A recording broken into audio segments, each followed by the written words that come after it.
Hello, hello. Happy Monday, December 22nd, 2025. How is everyone? Juicy, Russell, Gary in the chat on YouTube. How many pens do I have left? I'm sure I have some hidden away that Lisa doesn't know about.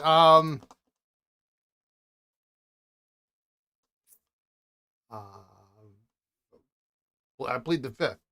Hope good weather for the Papa store. Yeah, the Papa weather, generally speaking, was pretty good all week. I mean, it was typical Wisconsin December weather, so it wasn't too bad. How many desk sets? We sold exactly zero, although some people did look at some. So I'm actually a little surprised that uh, some didn't show up. But you got the Christmas card. Awesome. Secret stash of desk sets. Well, when you're kind of in my line of business, you buy things and then you set them aside, and then something else comes along and then you buy it and you set it aside, and then something else comes along, and then eventually you forget about the first three things that you bought. Um, and So it's not like it's a secret stash. It's just like more like you forgot you bought it, and or you didn't really forget about it, but it just like, oh yeah, that's right. So good turnout. Hans, what are you doing? Are you taking a break? Are you having lunch? Hans doing the big road trip today, going to the Christmas gathering. Um, traffic was pretty busy on Monday, and then it got lighter until like Friday, and then Saturday was kind of busy in terms of number of transactions, not necessarily dollar amount. But we did get, I did pick up, gosh, what did I pick up? A number of repairs, a few pens for consignment. My only problem's not the right word. My only thing was there were things that I could do, but I didn't want to start something and then have to stop in the middle. Like, I have ink samples I need to do for Jacques Urban inks. Um, um, but I don't want to start that and then have to stop in the middle, and then because you never know when someone's going to come. But we had a good cast of characters that showed up. My good friend Dave showed up on Wednesday, so that was real fun. Getting to chat with him and a couple of the local pen club members, and so it was good. I think you're just checking in before you walk into an antique mall. All right, well, I got my phone prepped and ready here, buddy. So you find any more of those Edison ring tops, you let me know. I will be here with fingers ready. So it was, and I also felt like I'm out of my routine, right? Because every day from 2 to 5, I get in here, and I've got my merry band of misfits, and I didn't have that.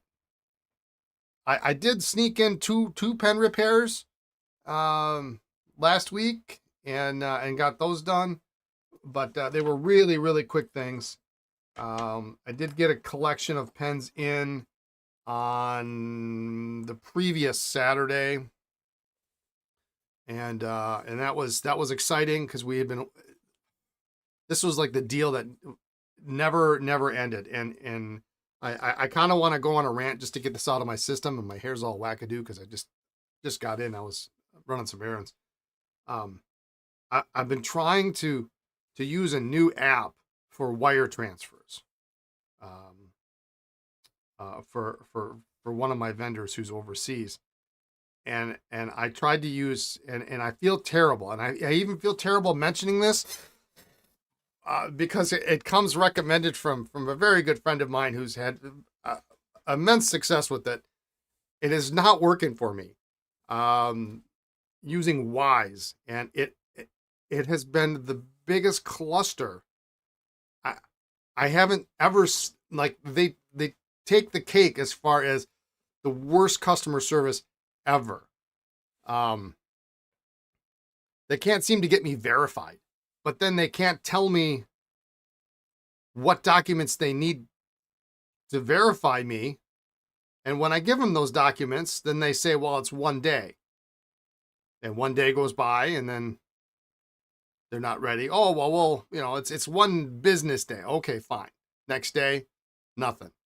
And so now I'm in this routine where I'm calling them and getting on chat with them every day. And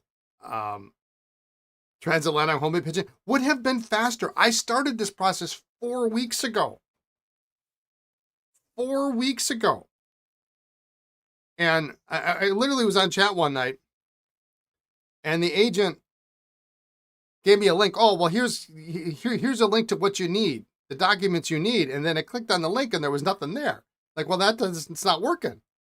Oh, well, click on this link. Here's what you need. Click on that link. Nothing there. Click on another. Then this finally gives me a third link. Okay, well, you need this. You need Lisa's driver's license number, and you need a document showing company shareholder percentages and date of birth and all this stuff. I'm like, fine. Well, what kind of document do you need? Because now I'm concerned that if I just give them a document that says I'm 50% shareholder of the company, here's my date of birth, and here's my, I'm president and CEO. I mean, is that enough for these people? That they can't seem to. So it's been 1 day now for about going on 2 weeks to get verified. Meanwhile, I had processed 1 transaction. They actually took my money out of the bank, and they held on to it for, I don't know how long it was, how long they held on to it for. It was close to a week. And so I think, okay, well, we must be getting somewhere because they took the money. And then they canceled the transaction. Now, thankfully, the money was back in my account within 48 hours, and probably within 24. I can't remember. It didn't become an issue, but that was the smaller of 2 transactions. The second transaction was quite large, and I wasn't going to, like, come on, man. So yeah, so I had called them today, and they said, oh, well, we need these documents. And I said, well, again, they did the same thing. They send me a link. Well, here's the list of documents that you need. Like, I mean, how incompetent can these people be? So I click on the link, and it takes me to the homepage of my Wise account. It's Wise is what I'm rammering on about here. And there's nothing there. And I said, well, there's nothing there. Oh, okay. Well, and then finally, and I told the guy, listen, I got an appointment in 45 minutes. Like, I need to be out of here. So we need to get this resolved or something, but I'm leaving. And finally he says, oh, well, we need a document that shows the directors of your company, the date of birth, and the positions and the percentage of stakeholders. I said, well, I submitted that 2 weeks ago. Fine, I'll submit it again. I said, but if it's not what you're looking for, you have to tell me. I can't read your mind. I can't read your mind. So I sent it. Oh, and then yeah, I had called on Friday, and they were going to expedite. They were going to escalate the ticket. They're going to escalate the case. Well, apparently they escalated the case incorrectly. I don't even know how that's possible. I don't even know what that means. They escalated it incorrectly, and he was going to do it again. But now it's 3 to 7 days. I said, and the only reason I was trying to do this, trying to work with these people so hard, is that my wire transfer fee at my bank is 10 times the fee that they're going to charge. It's obnoxious. It's an obnoxious fee. And finally I said, I'm done with this. I'll maybe consider it down the road, but I'm going to the bank today, and I'm going to pay $75. I've got $75 for a wire transfer. I mean, it's insane. I mean, I thought Wells Fargo was bad when they were charging me $45. Yeah. So I wanted it over with. Well, my vendor is sitting here and he's thinking I'm going to stiff him or something. Like, that's not the case. I just, I'm trying to get this, because when they say it's going to be one day, you can wait a day, but when a day rolls into 3 weeks, 4 weeks, this is the fourth week. Awful. Makes for hilarious. Yeah, it does. I mean, but it's like every day I'm just like I just can't believe these people are messing with people's money. They can't even, they took the money out just fine.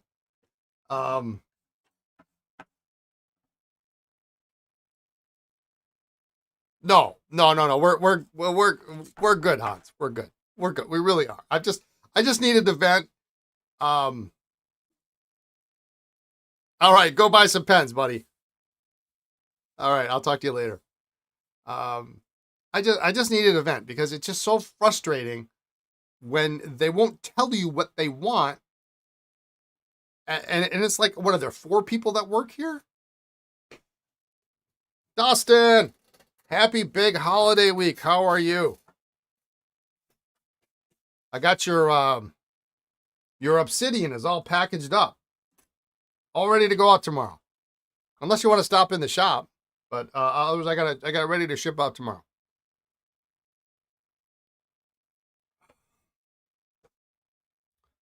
So, I think I got to double check, but I think we got a consignment check that's going to be, we're going to cut. We were supposed to do that yesterday, but I started doing home improvement projects yesterday. Well, home improvement. I started doing projects at home that I should have done a year ago, or 9 months ago at least. Yeah, I'm down. We're down to 4 pens. 4 pens now. Unbelievably, all 3 of the Diplomat arrows and the Benu. I can't believe that the arrows are still there. You need to look at your schedule. You might pick up something else later. I mean, just let me know. I just assume that you want me to ship it. But if you think you might be, and I make that offer for, I mean, reasonably close people, because we don't have a pickup in store option anymore. And I had a customer who ordered an obsidian, lives in Appleton. I said, well, do you want to come and pick it up? I mean, it'll get to you faster if you show up tomorrow. So she's going to do that. So anyway. Maintenance fee for the payroll company was charging. The retirement plan was extremely expensive. Yeah. It's nuts. I like my bank. I like the people at my bank. I like the service they provide. But I can't pay $75 for a wire transfer. I mean, that's insane. It's insane. Narwhal has purchased Wall Eversharp. Well, that's not too much of a surprise, right? Because Frank's in with Manu, and Manu bought it from. Bought out Sid's stock. What does that mean for Wall Eversharp? Who knows?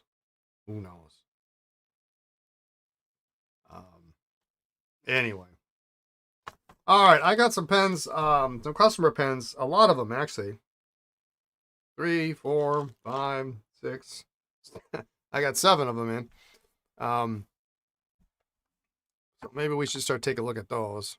I'm trying to think. Is there anything else of interest that I should mention before I'm looking around here? Picked up a nice collection. We had some really nice pens that came in that unfortunately are not going to be on the website for a couple of months at least. But it is what it is. All right, let's take a look at what we got on the bench today. My light is glaring. Holy cow, is that bright? All right.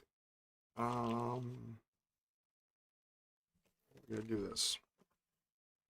We got a 452.5 V basket weave. We got that to work on.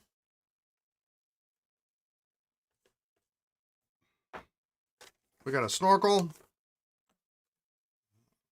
That guy actually fixed already.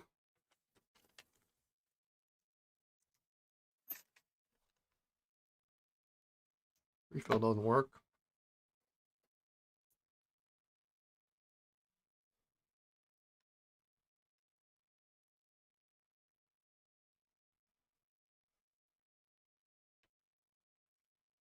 And if you didn't see the podcast, did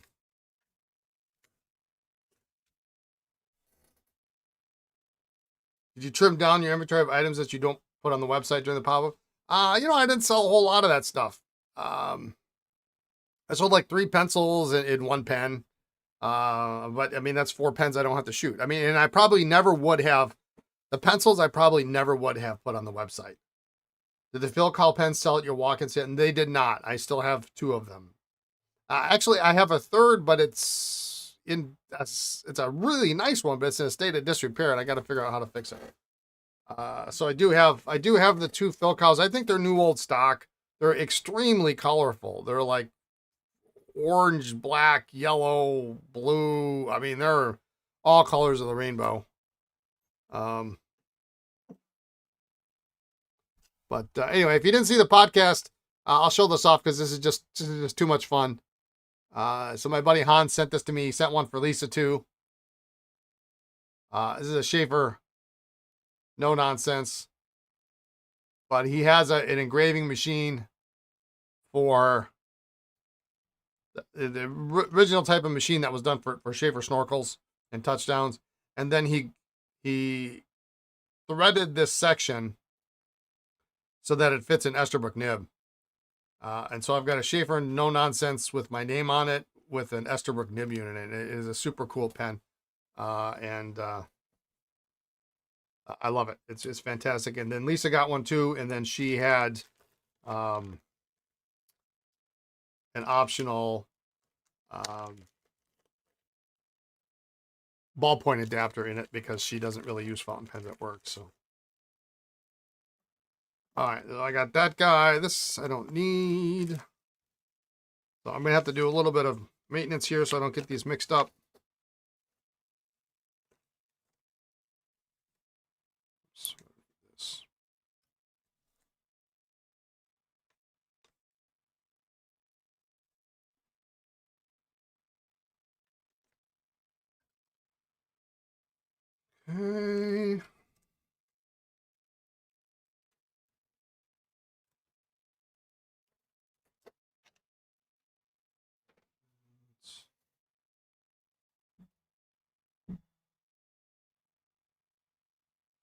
Okay. It's combo week. Baby Todd combo.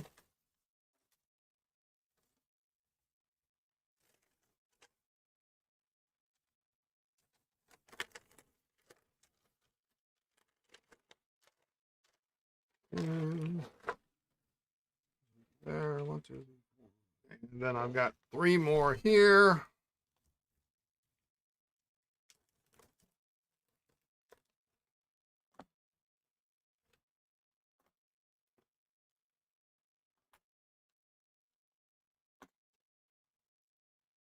Okay, all right.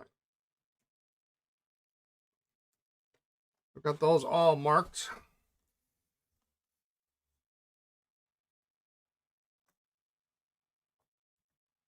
So quite the ragtime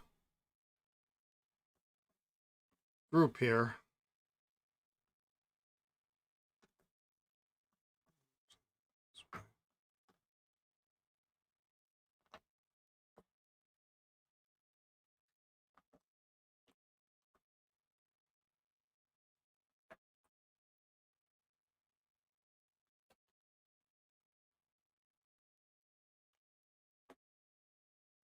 Philco would be TV sets. Yeah. Are the Cardinals liking their new names? They are. They are liking their new names.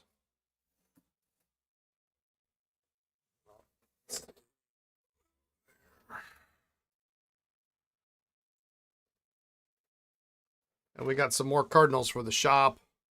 Jason, how you doing?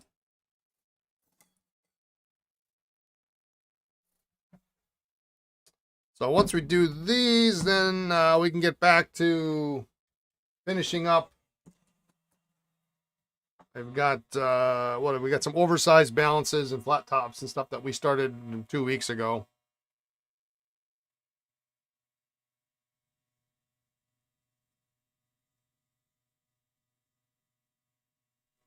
But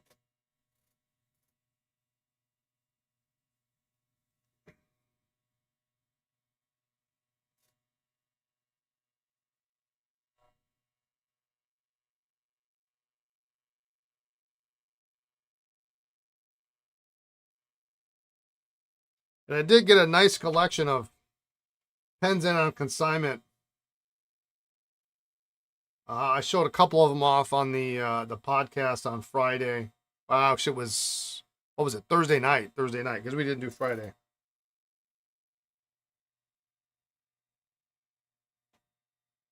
Including that Sailor Shirogane Sterling Silver 110th anniversary. The Waterman Edson, I had more more replies on that than if I had about 10 more pens, I still would have been able to disappoint people. So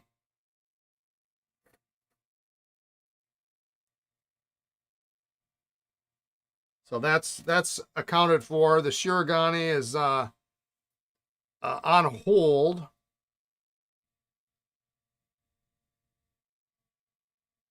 But I still have a Yogatsumi. And there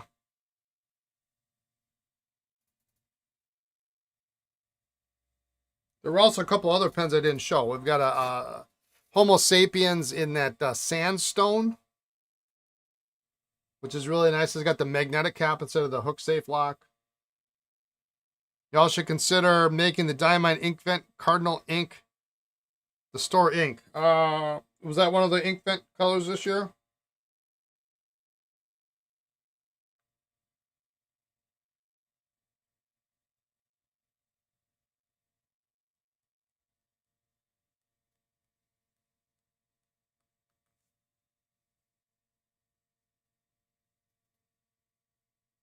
Oh, this is going to be nasty. I can just see this already. This is all gooey. And it's not going to be fun. Well, we got everything here. We got snorkel. We got levers. We got buttons.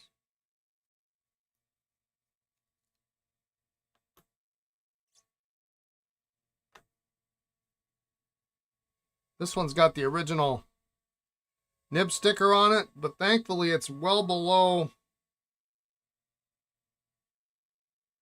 The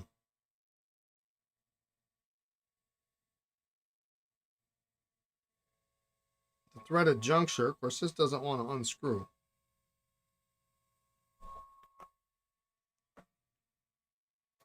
We may, oh, I don't want to soak that. Boy, that's good. I'll have to use some heat on that then.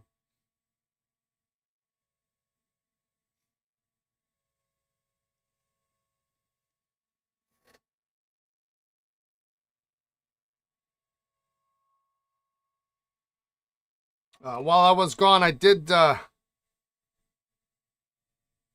complete that Parker 21 in green.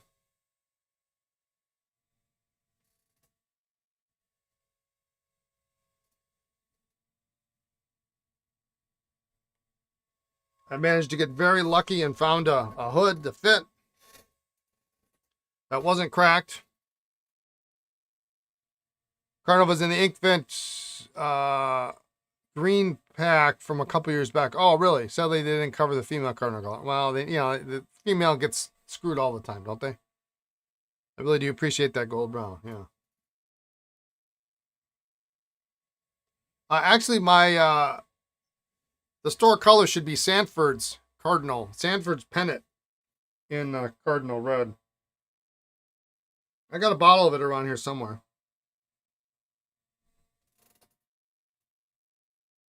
It's really a very, very, it's like a very bright Sheaffer red, the Sanford.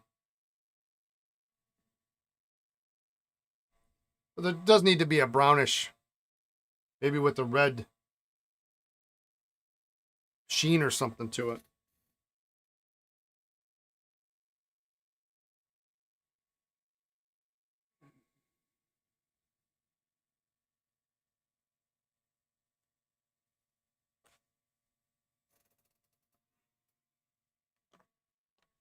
All right.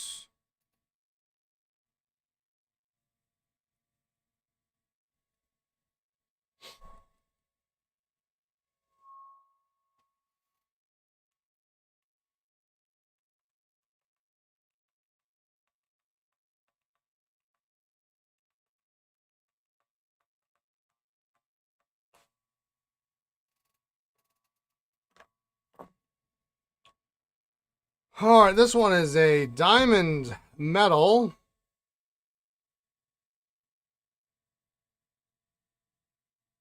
But the nib actually says Webster Diamond Metal. That's interesting. It's got an offset piston. Have I got my car back yet? No, but I did get a text this morning. Yeah, we're on week 4 now. I've only got 30 days of rental coverage. I did get a text this morning that did say that all the parts for the car had arrived. So they were starting to work on it.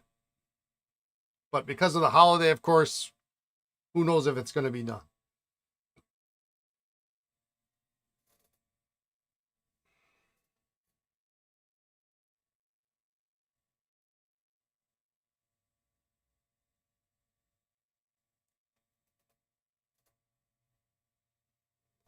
I do miss it because it has heated seats, and the rental car has every other bell and whistle but heated seats.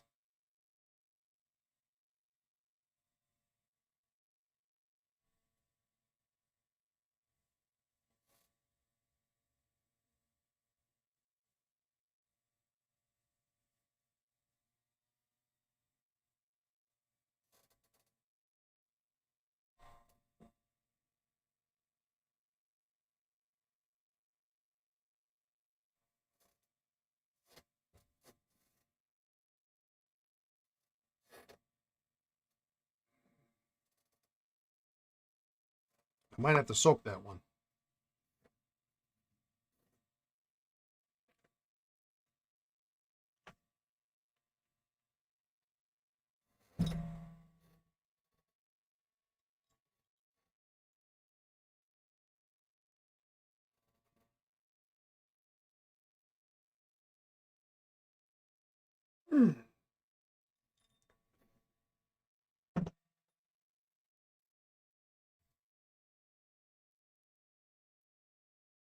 Dad had to have 60/40 heated seats. 60/40? Split buckets? Or what? Split bench?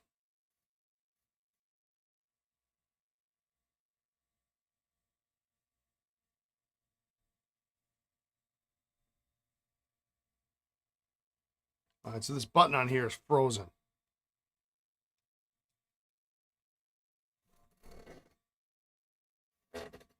4 weeks for parts. What is it? A 72 Peugeot? Yeah, right?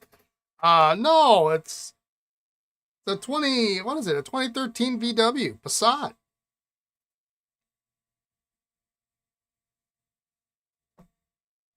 Well, I think what happened is I'm not a huge fan of my new insurance company. Um, they were very slow to respond. And apparently, when the dealership got my car,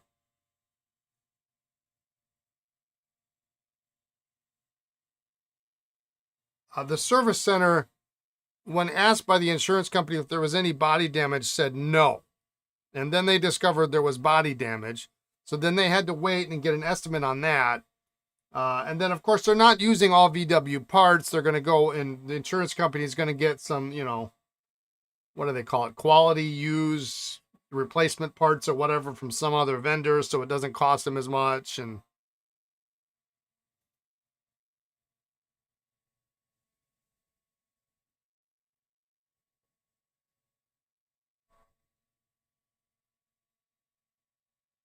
But at least they got all the parts.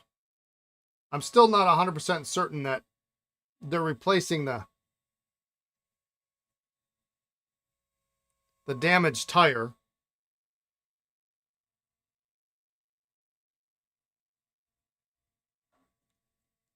Which they used the term, what did they say? It was dry rot. Well, that's not the case. I mean, the car had just been in the shop not, a month earlier, and there was no dry rot.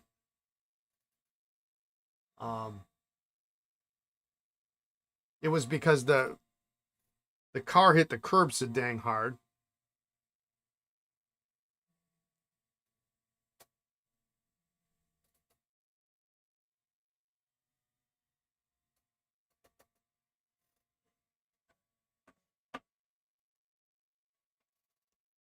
That it ruined the tire.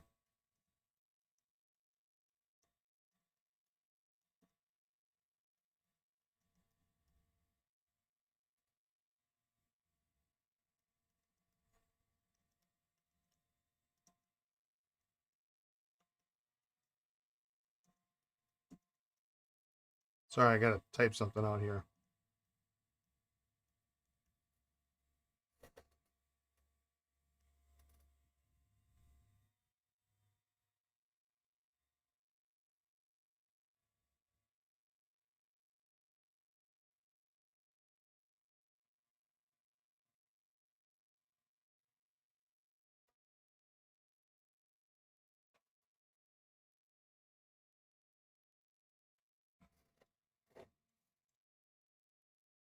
I really want to get this button out, but it doesn't want to come out.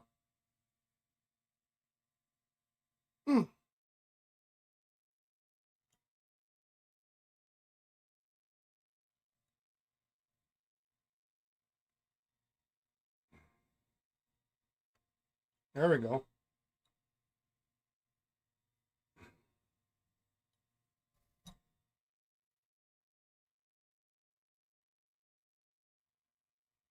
I'm not sure how that's humanly possible, but there was liquid ink in this pen.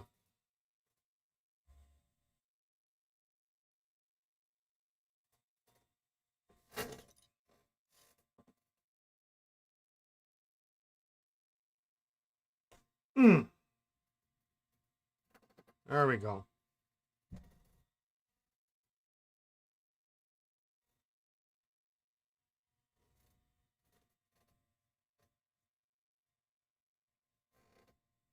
All right, so sometimes, especially with Parkers, you never know what you're dealing with dual folds, because sometimes you have threaded sections, and sometimes you have slip friction fit sections. And it's not uncommon to find a pen that should, so generally speaking, earlier flat tops, pre-streamlined, were all threaded sections and use a 2-piece pressure bar. It's not uncommon to find old repairs where they swapped sections between streamlines, which are friction fit, and typically used a 3-piece bar, and an earlier barrel. I mean, I've seen all sorts of things. Now, in this case,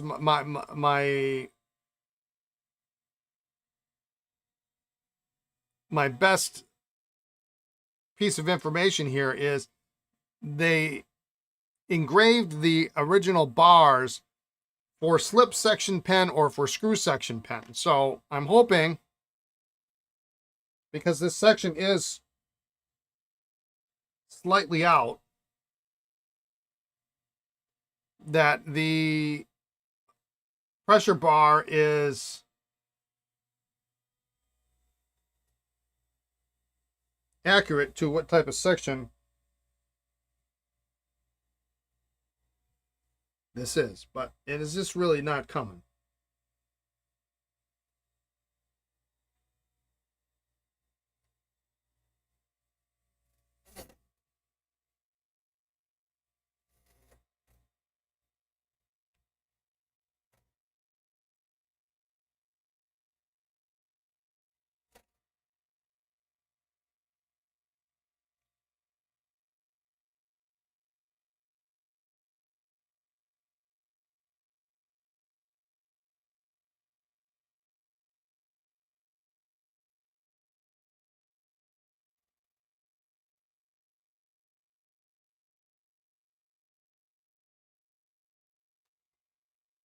There we go. Yeah, this barrel is a disaster.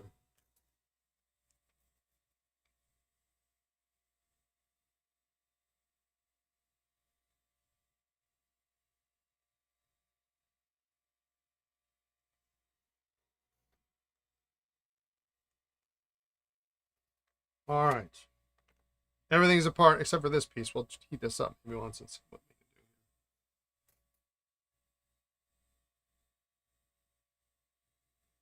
We need to get this apart too. There we go. Get at that point holder gasket.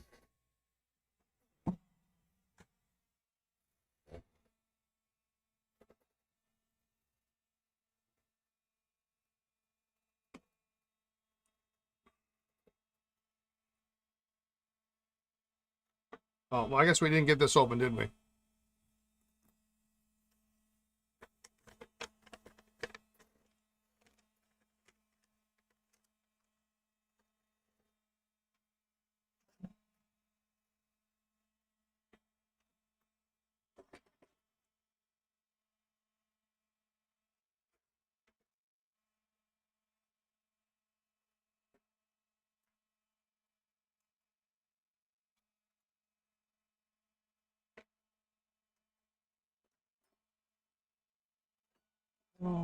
Okay.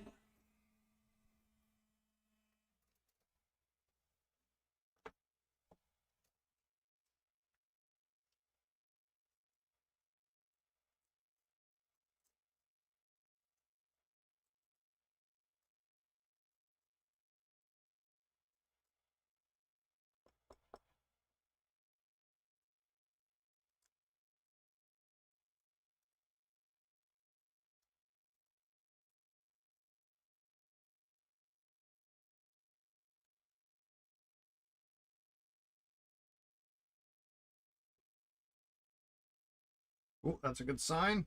The whole thing's coming out at once. There we go. So,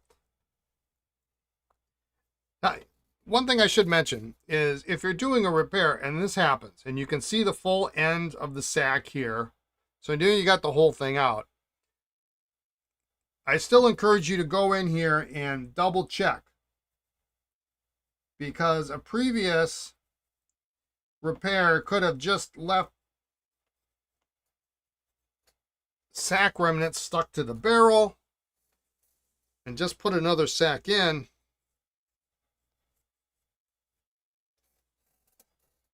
And if that's the case, you're going to not cut your new sack to the right size.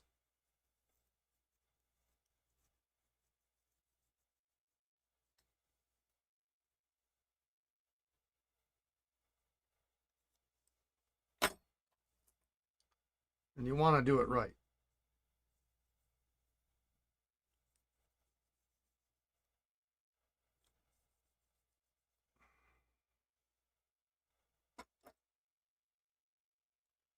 Just because they did it doesn't mean you should. And you see it all too often.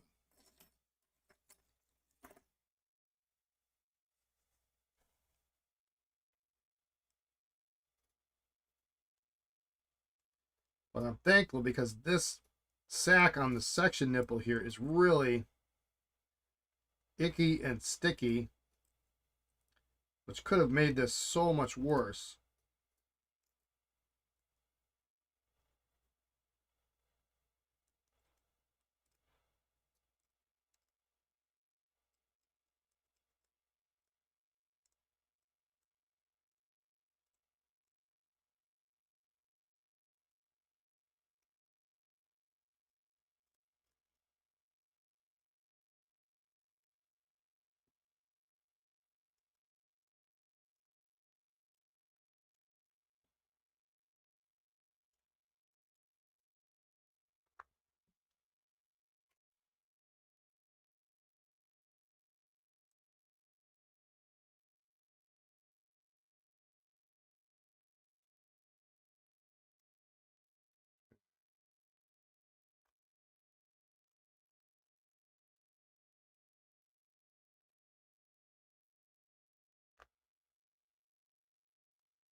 So far, so good.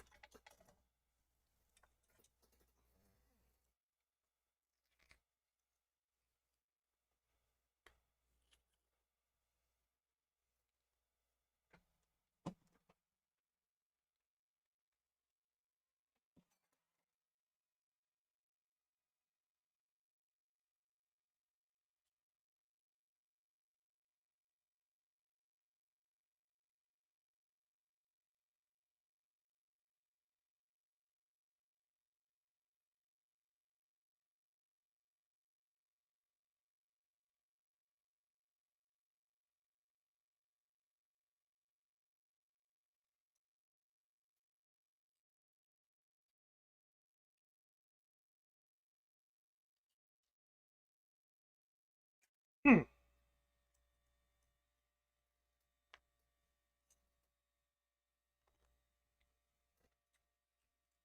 All right, that came apart. Well, I got the heat gun on. I'm going to try this again.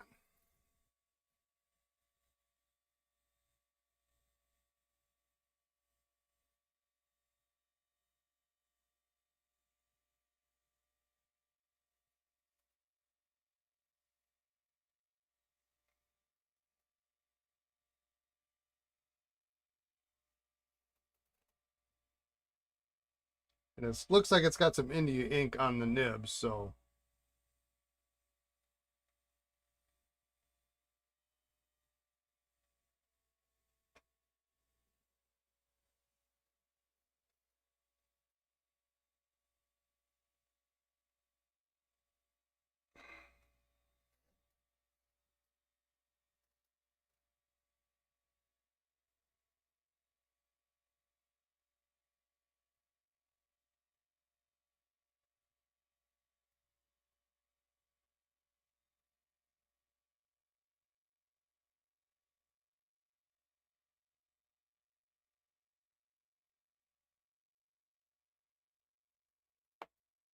it's not budging.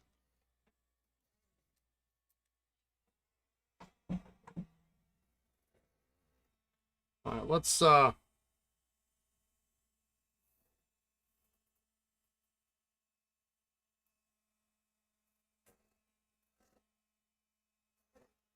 soaking some of these parts. Thankfully, they're all incredibly different.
That's enough for government work.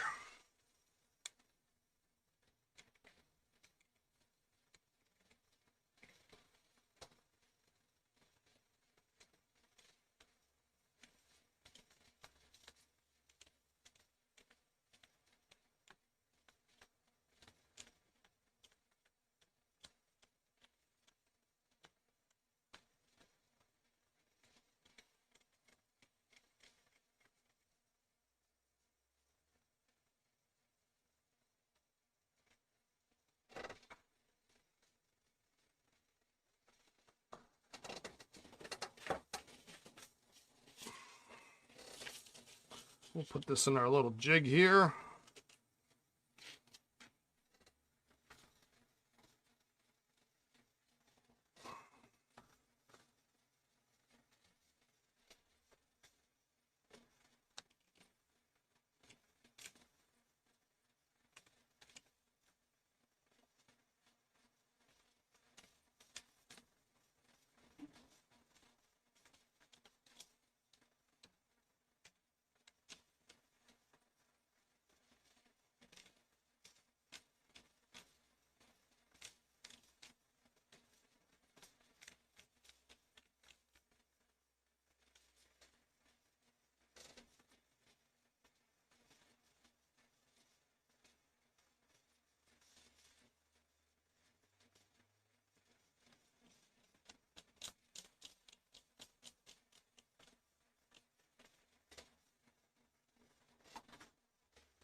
Feed is super loose in there.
All right. Let's see what we can get out of here.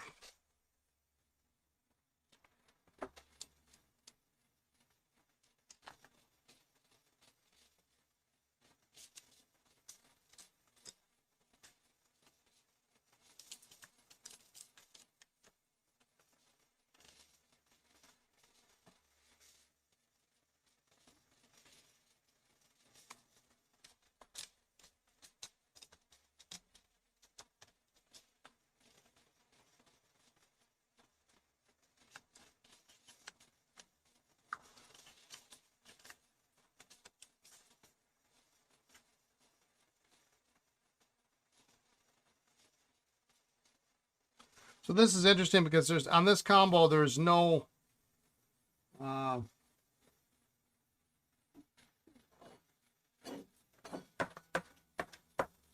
doesn't come apart.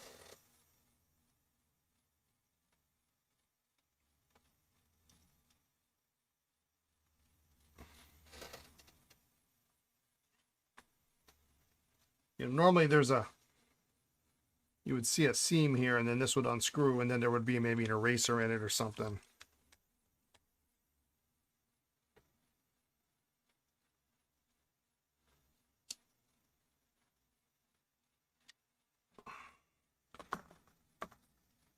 This one doesn't have one either.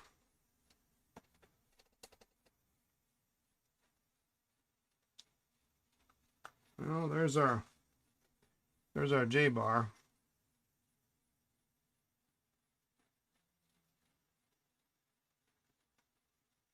Yeah, it's butchered. I'm going to keep that aside because we want to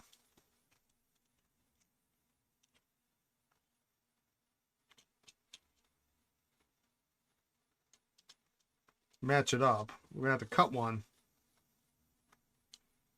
or we're going to use a 40.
There we go.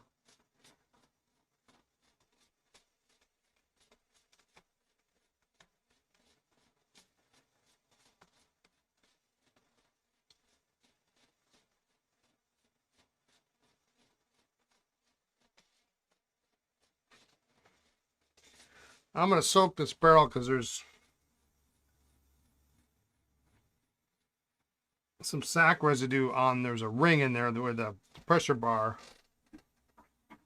rubs up against. So I'm going to soak that.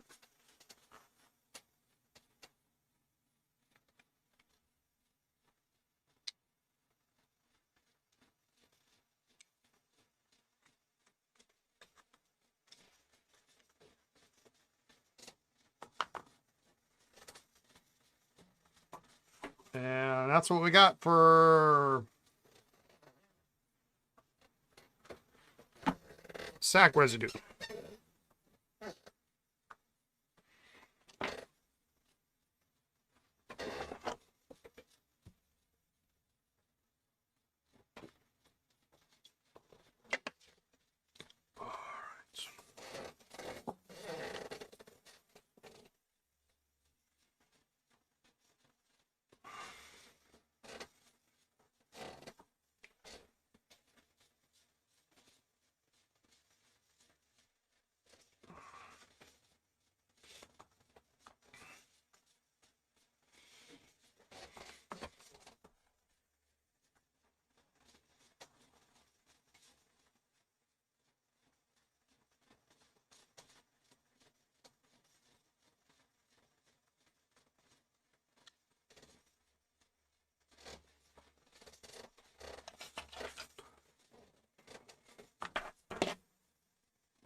Clean this off.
All right, let's see what we're going to need for this guy.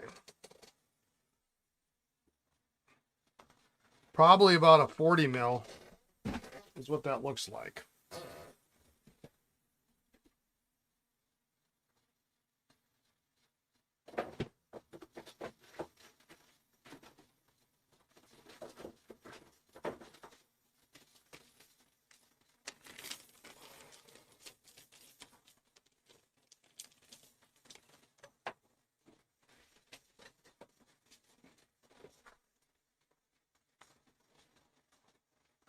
Oh, I'm going to have to cut it down even.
I got a piece of old dried up sack sprung up and hit me in the eye.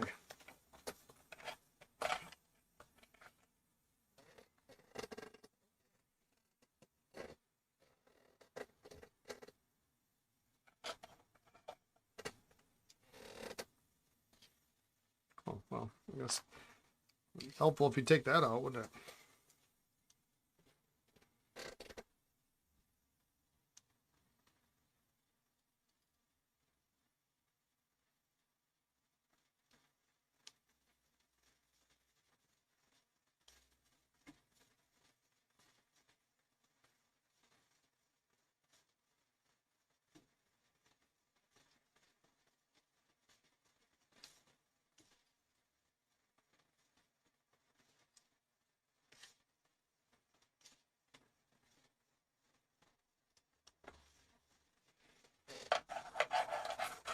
Mm.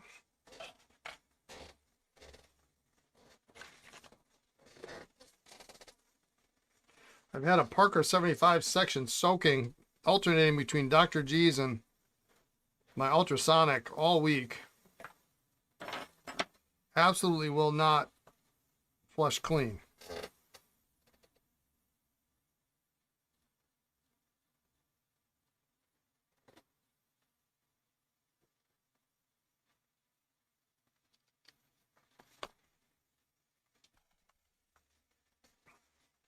Which is too bad because it's a nice looking 75.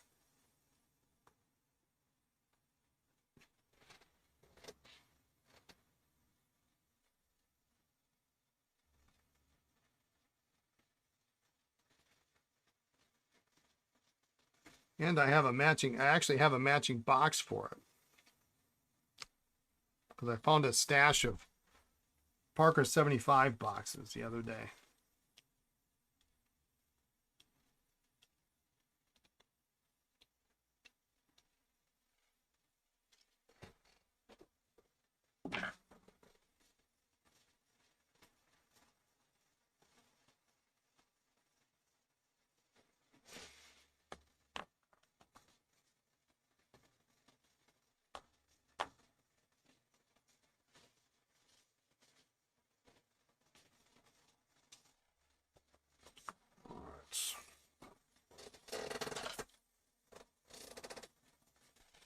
I just want to see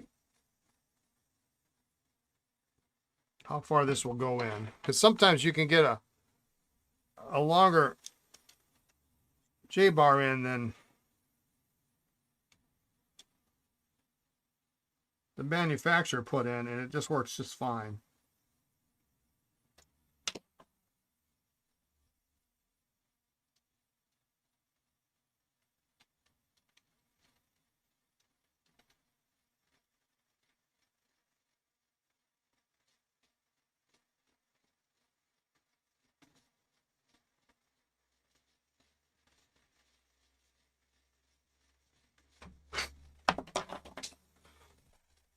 Not quite though.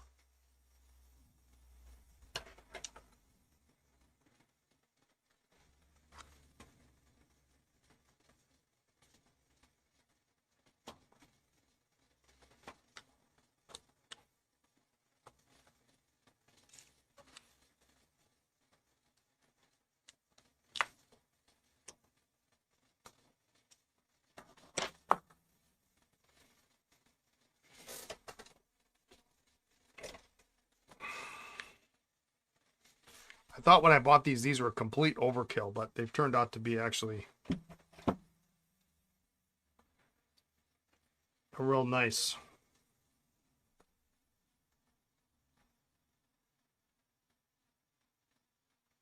tool to have.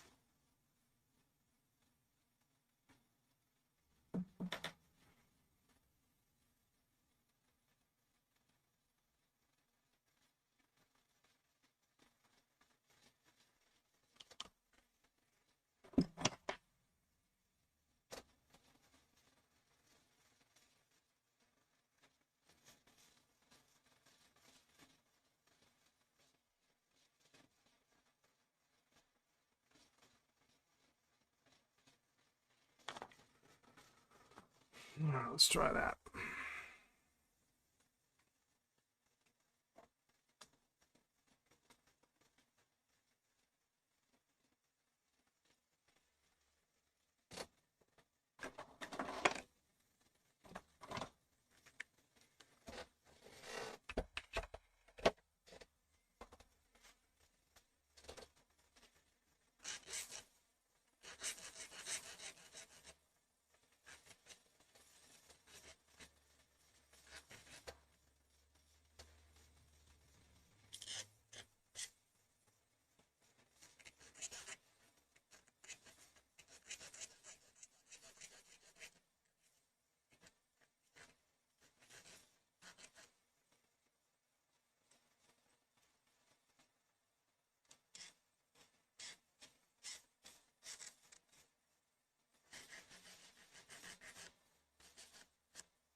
Just want to smooth this out because you don't want it to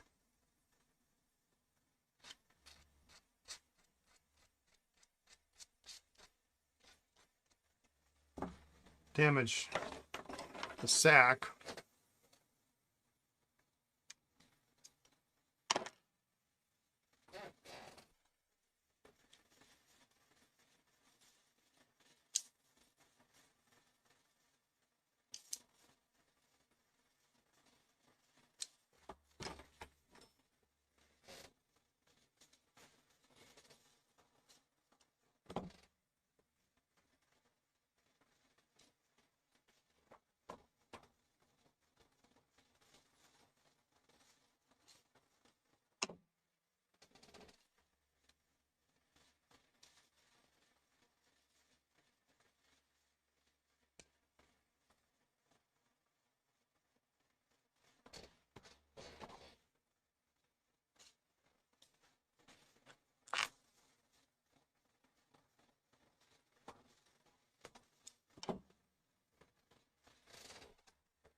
Wasn't quite straight.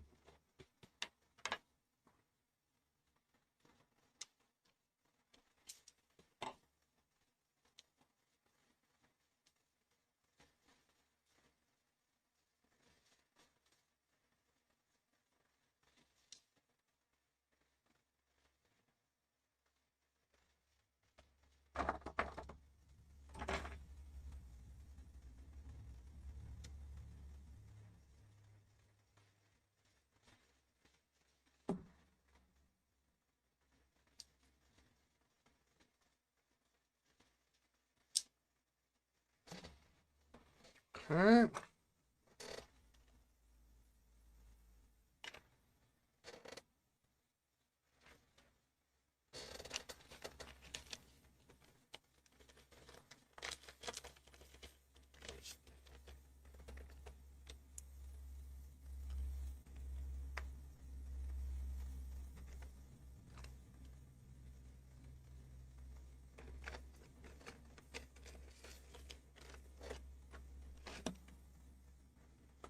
right, so I can toss this. Okay. That's good to go.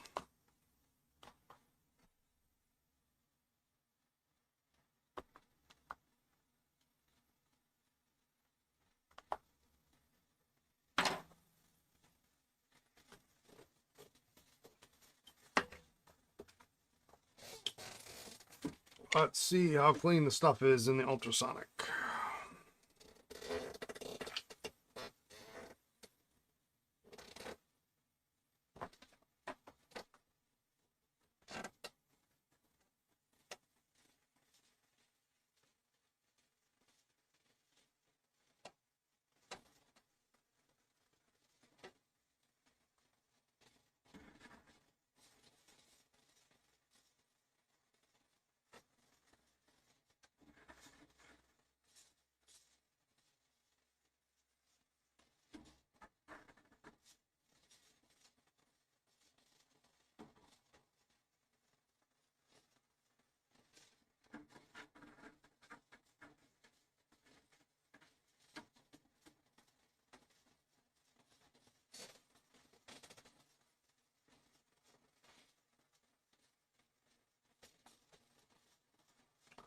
Oh, that should be it.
FedEx must be trying to keep up with Amazon. He delivered a ground ship package yesterday and just got a second Amazon delivery today. My Amazon driver today was an idiot. I hate to say.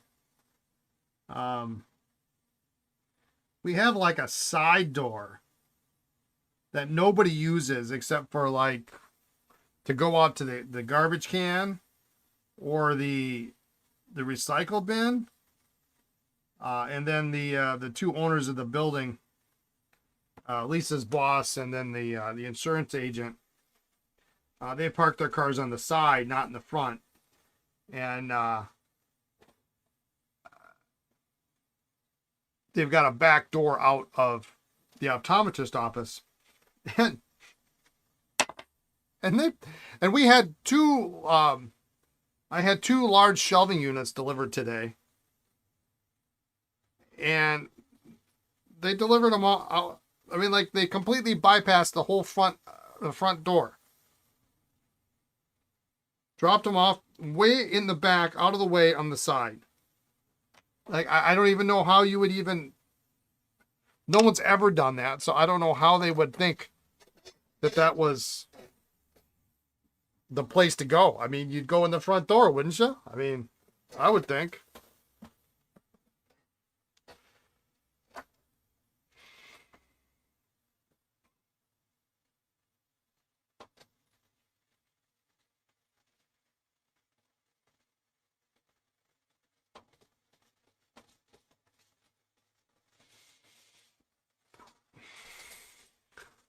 So this is why, I don't know if you can see this. This is why I like to get as much off as possible. But you see this white in here? That's old sack. And there's actually a metal bar there that the pressure bar rests on. But sometimes if you can't tell what's what, if you put your part in ultrasonic, usually your section, you don't normally put a barrel in there, it'll turn white. And then you know what you're looking for. So now I know how much, because otherwise it's just black. I'll scrape that in a minute.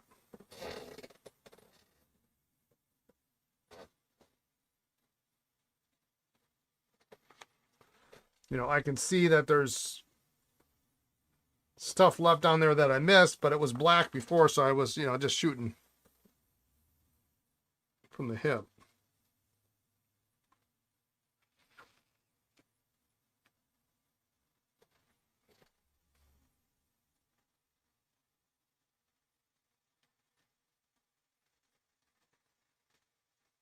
So somehow the feed on here, and it might have been when I tried to push it out, came out of the tube. There we go.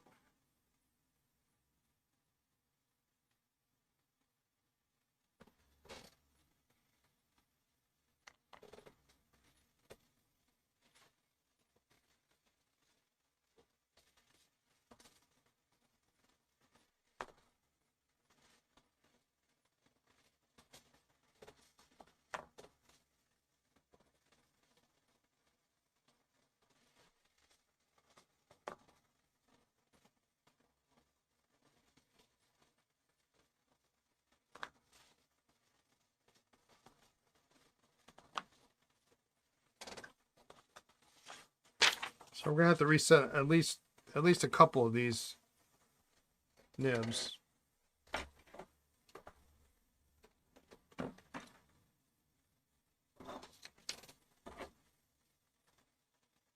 We got economy stored 388 last week.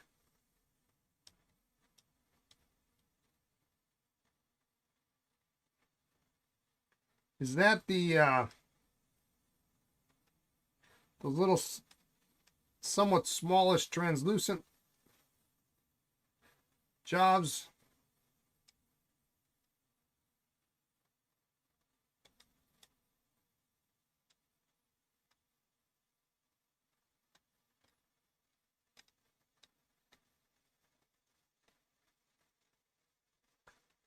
Could be something else.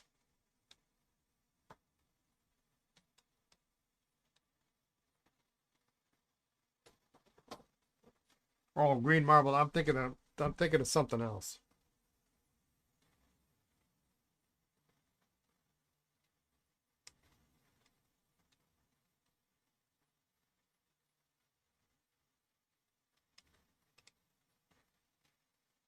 My bike shop is calling me. That's good news, huh?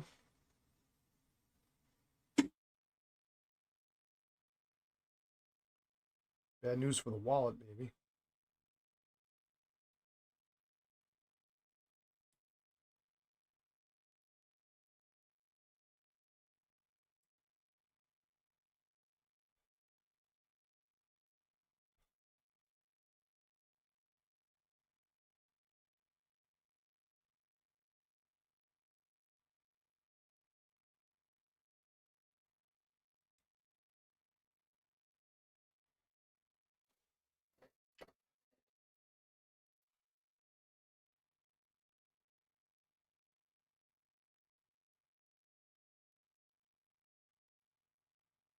We had a FedEx delivery. It's actually a Sheaffer order, and I haven't even bothered to. I didn't get a chance to open it up. I had some appointments this afternoon, and I had to run to the bank to get my wire done, and run off to the post office where I got my PO box because I don't use it very often. So when I go, it's always they have very inconvenient hours, so I don't get to go there very often, and it's always full. But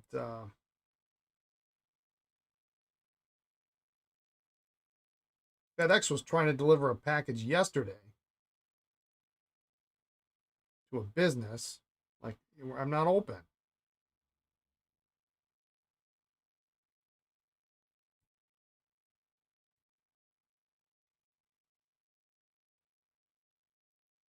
And they finally showed up today, so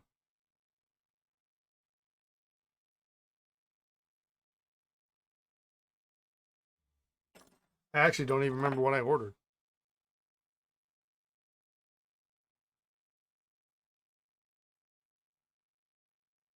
They, they made the mistake of calling you one time. You got the number, yeah.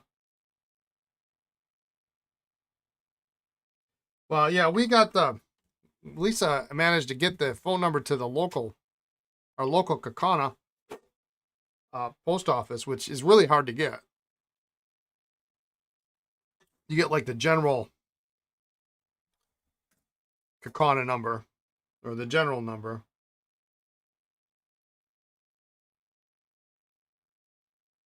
And they had tried to deliver this package 2 weeks ago, and they deliver early on Saturdays. Like I'm not here before 9:30, and they tried to deliver at like 8:46, and surprisingly, Lisa found this number, called them, and got them to re-deliver the package.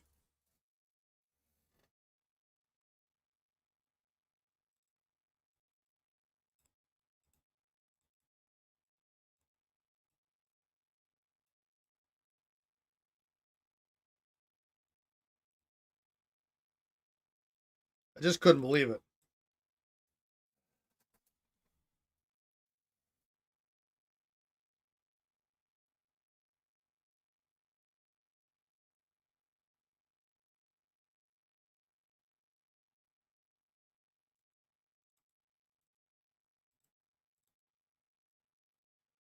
But I wanted this stuff delivered because there was some stuff in there I wanted for the pop-up shop. Ironically, none of it sold.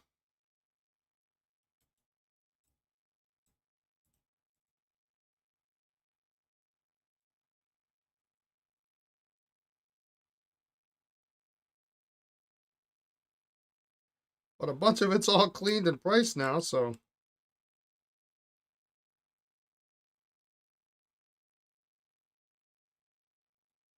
when the time comes, I'm ready for it.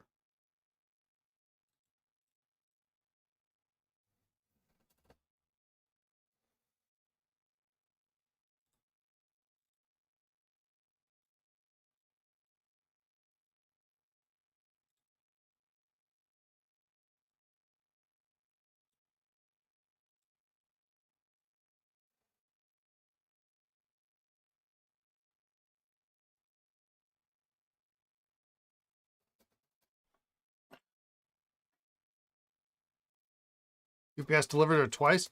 I was supposed to get some paper today.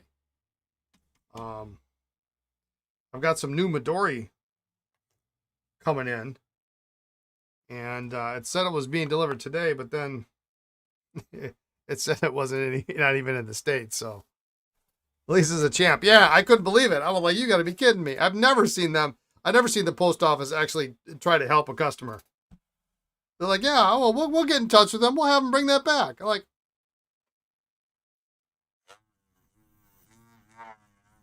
I mean, you know, and I hate to complain about somebody being early, you know. He's not the normal, he's not my normal carrier. And when I talked to her, she's like, yeah, he's always, I don't know if he's that much faster or what the deal is.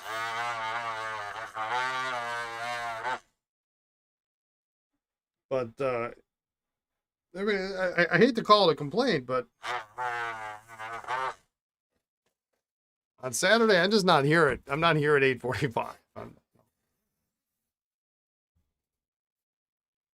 It was fun. It was 100 and I forget, it was 125 pens and a desk set.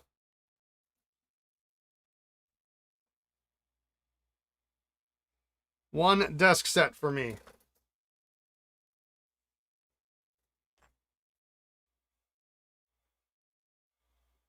Except it's going to take years to find all the right parts because it's missing it's a Parker dual fold double, and it's missing it's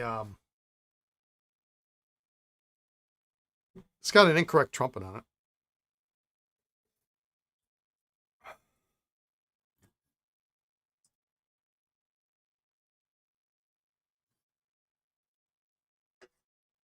This time of year with the increase in packages, they usually send out a truck with just packages to be delivered. Yeah. In this case, it was actually the mailman. Because when I heard he was coming, I was like, and it wasn't supposed to come on Saturday. It was supposed to come on Monday, but all of a sudden tracking was on Saturday. And I'm like, this is perfect. Because I was here all weekend.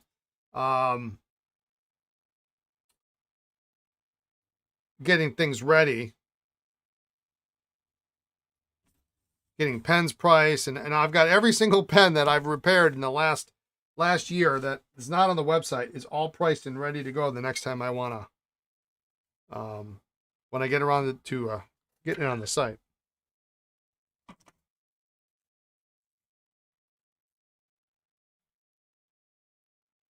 If a friend is in Florida is a mailman, 1 year he took a picture of his van filled to the roof with packages. We saw that the other day. A regular carrier pulled up, and when she lifted up the gate on her van, it was like I was shocked she wasn't pummeled with all the stuff that was in there.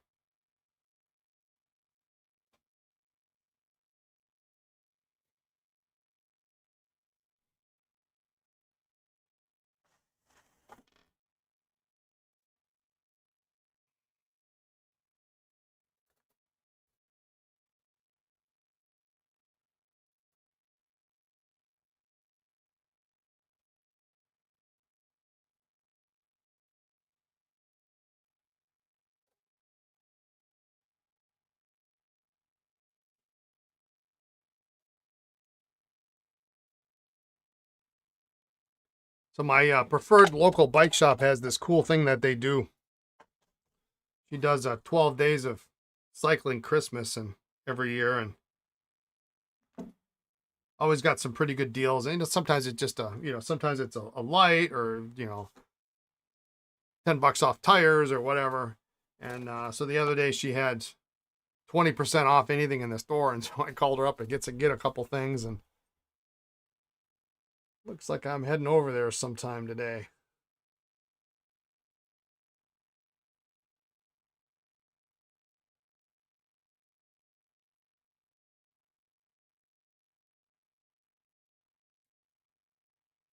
Last year, was it last year or a couple years ago? She had a deal where if you bought a gift certificate, you get an extra, I forget how it worked. He's got the gears. Like just for example, if you bought a $20 gift, if you bought a $20 gift certificate, she'd give you 25 or something like that. And so I calculated I wanted something, but I think it was even better than that. I think it was it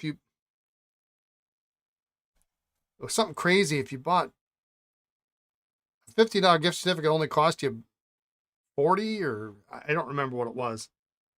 But I wanted some new components, so I said, "Well, can I buy like 30 gift certificates?"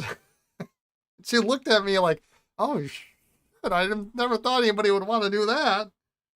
Because, well, I guess you could.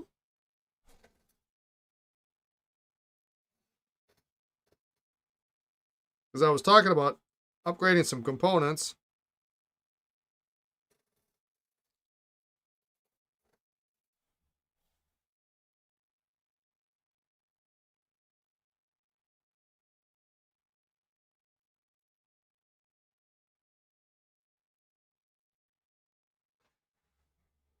All right, that feeds good.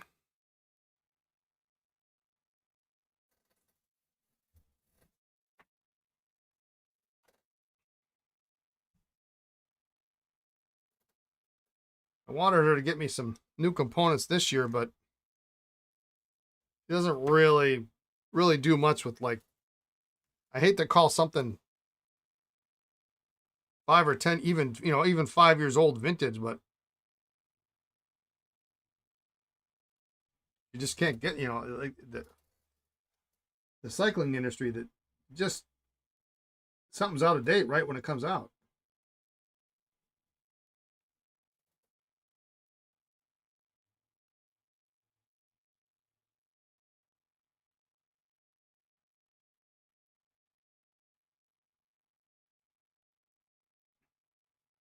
So the components I bought from her like 2 years ago, I can't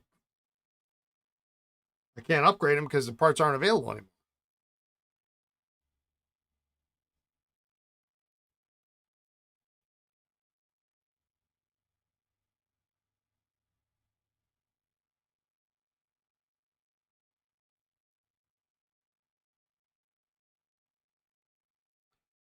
Gary, you still in on the chat over there on YouTube? You probably can relate, huh?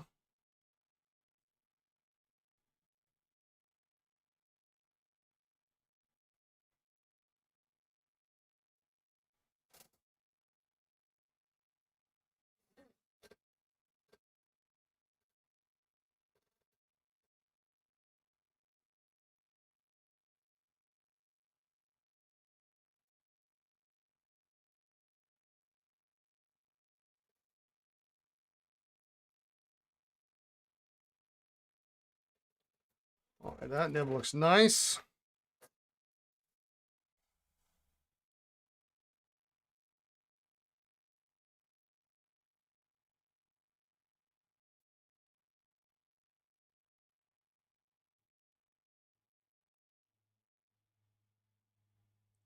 It just it was set too far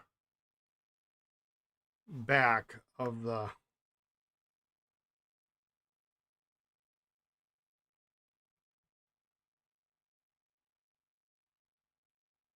feed.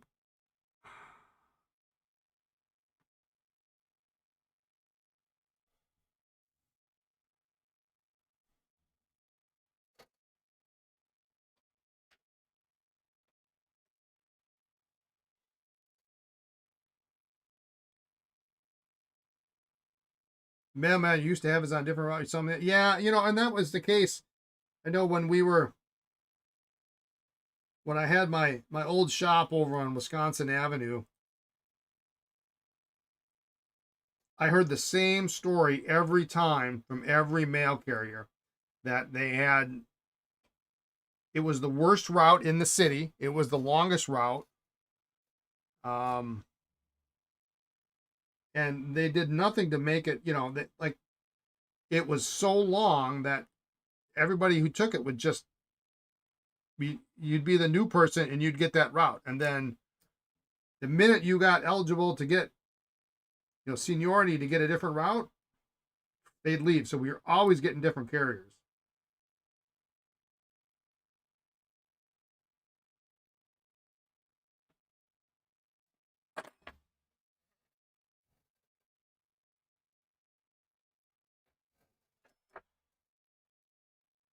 Like, you can't chop that up and give a little bit more to some other territory.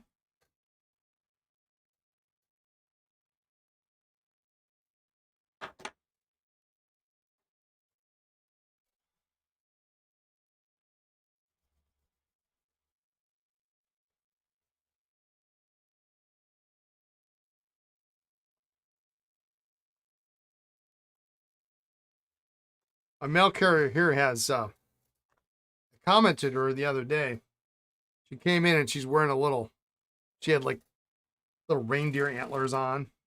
And then the next day she came and she had something else on. And then the next day came, I said, how many of these little headsets do you have? She's got, I got like 15. She's got 50. So one day they were lighted.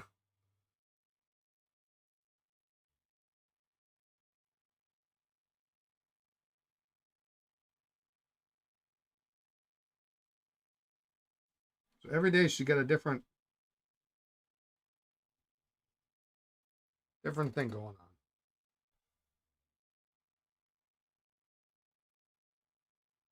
Now this dual fold nib we noted was cracked in 2 spots. It was also exceptionally too far out. So my concern is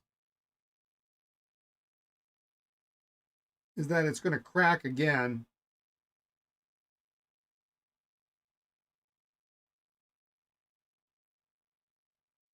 But if we make sure it's set into the section deep enough, at least it will hopefully stave off any future issues. And if the owner is very gentle with it,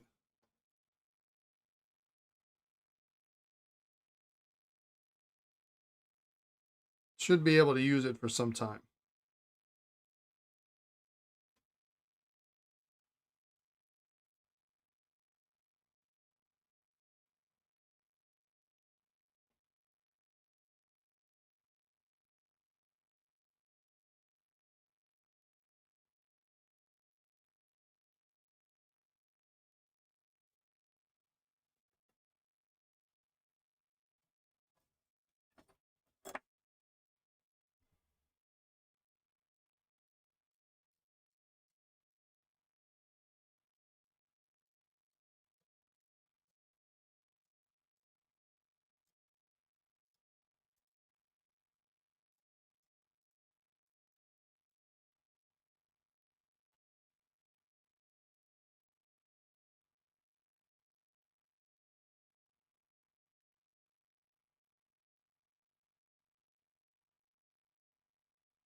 I know I'm jumping around between pens, but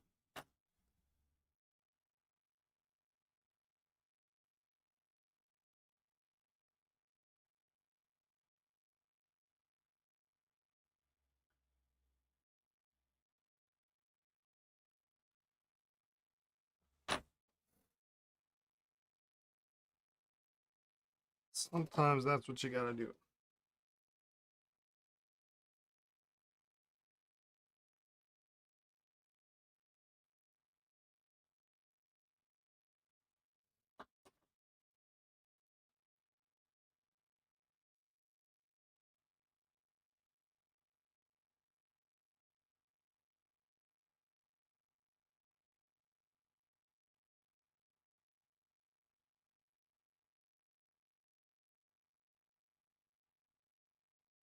Okay, so we've got some. Let's do a little before after here. Some pliers marks on the section there. We have them on the other side. Yep. So we're going to heat those up. I will also it will do two things. One, it will probably remove those gouges, but it also will. Sections have a tendency to go out of round.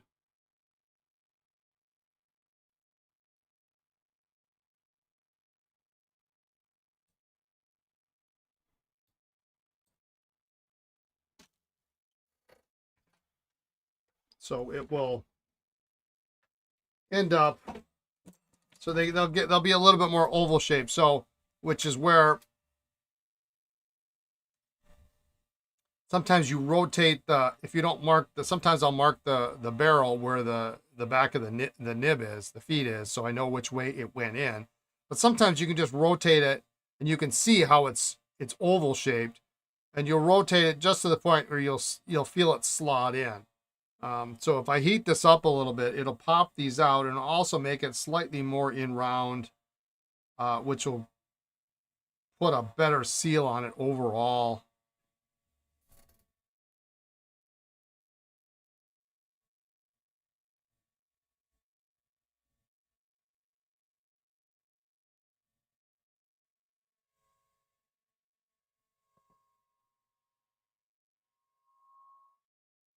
If we're lucky.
And usually you can tell it's hot enough because you can smell it.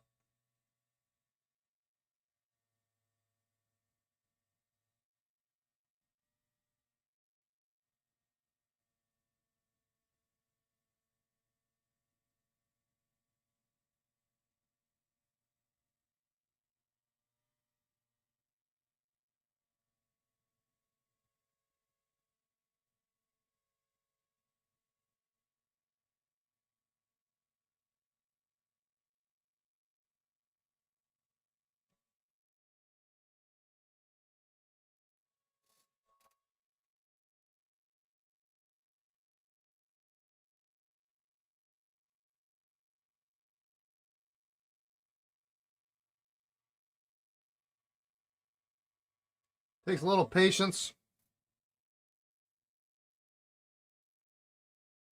a lot of practice.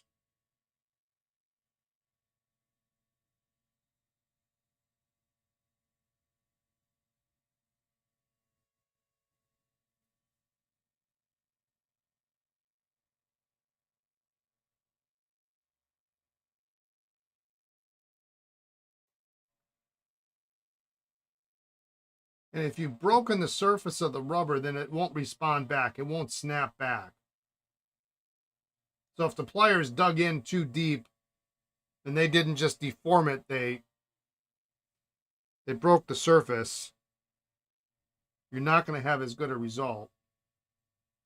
If you micro mesh it or you sand it off, it won't pop back either.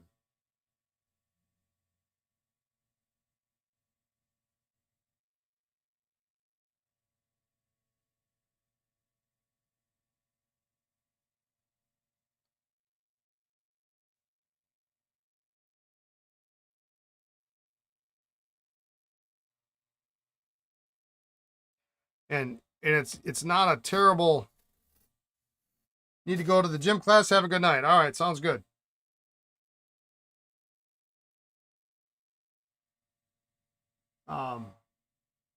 If you heat too much,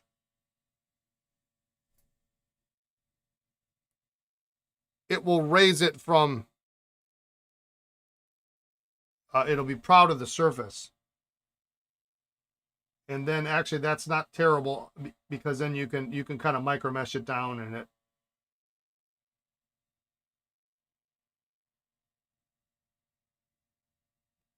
You won't even notice it.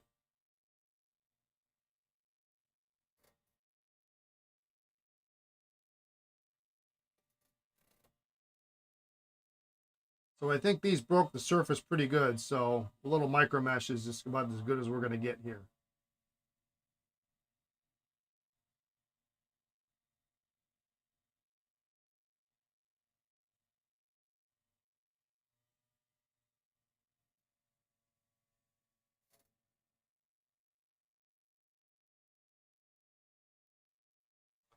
So I think this is probably as good as it's going to get. It's not very good, actually.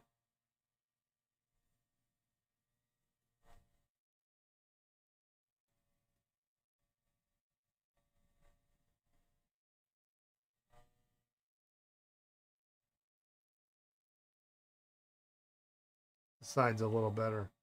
But you can see that, the whatever pliers really got into the crack here. They really just broke the surface. Coffee, that sounds like a great idea. I think Lisa made some.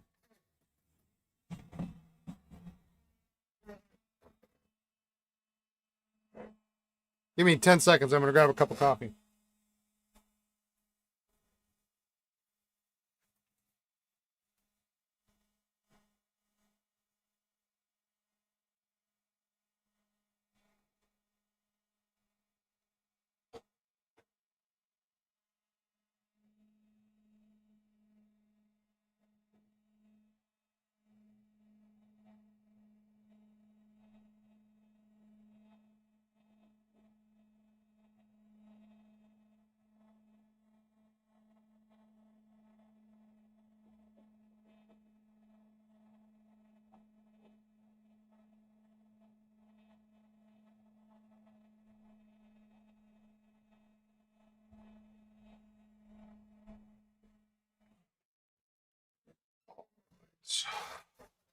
I forgot to turn the coffee back on, so it's kind of lukewarm.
So this will look a little bit better, but it won't eliminate the problem completely.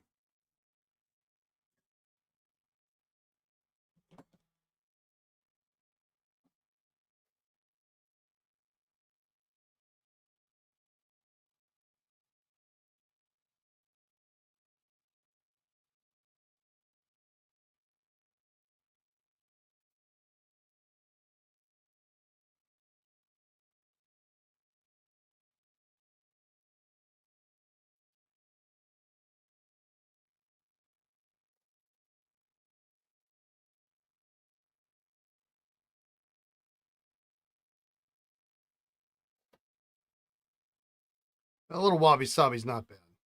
Hans, you got another stop, huh? Nice tray of pens. Won't be able to chat but listen for a while. Hope you're having a fun repair day. It's nice to be back, back doing some repairs. I hope your travel is uneventful.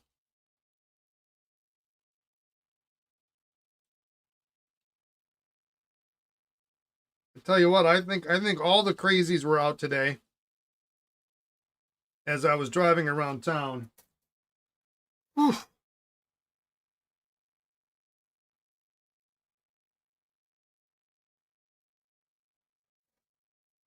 There is nothing I'm in a hurry about. Some of these people were just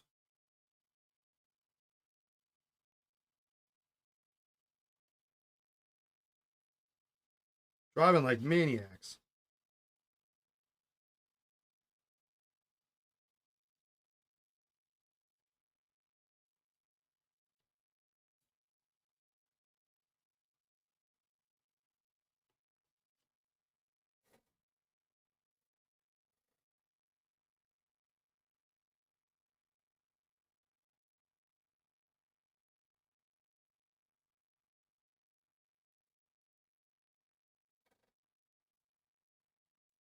Yeah, it's definitely looking a lot better now. Like I say, it's not going to be perfect just because how deep those gouge marks are, but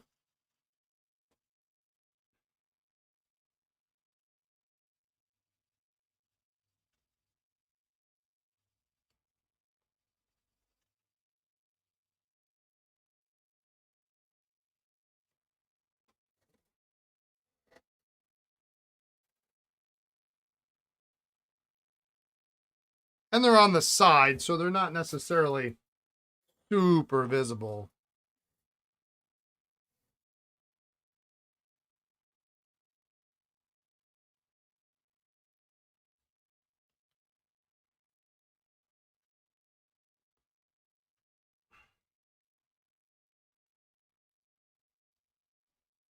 And these are just standard micro mesh pads.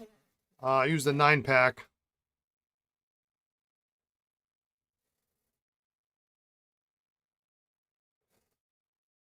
And on these, I usually don't. I just go up to 8,000.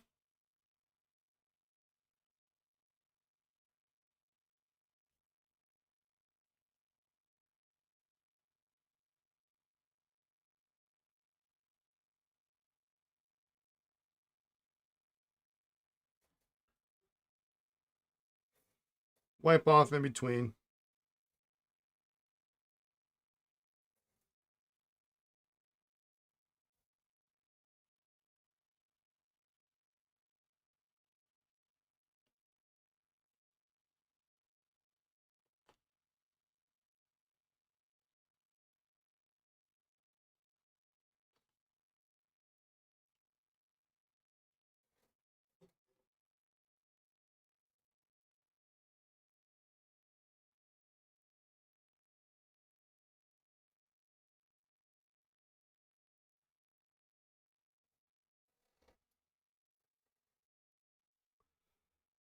What do I know about an Aurora 98 14 karat gold plated?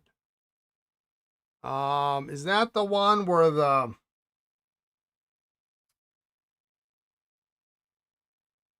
barrel comes off and then there's a weird sleeve underneath it or something?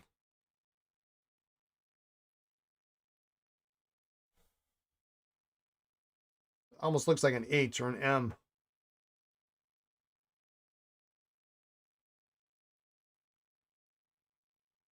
It's better. It's just not going away. It's so deep.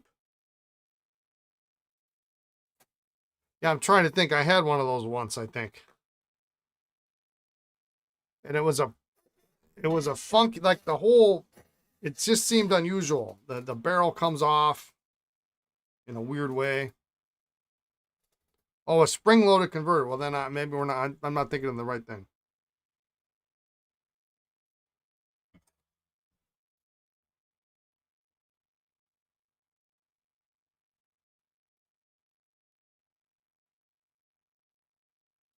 Aurora, not really my vintage Aurora, not really my expertise. I tried figuring out some 88s once, and I had a couple of nice 88s. I like the 88s with the hard rubber sections. Um,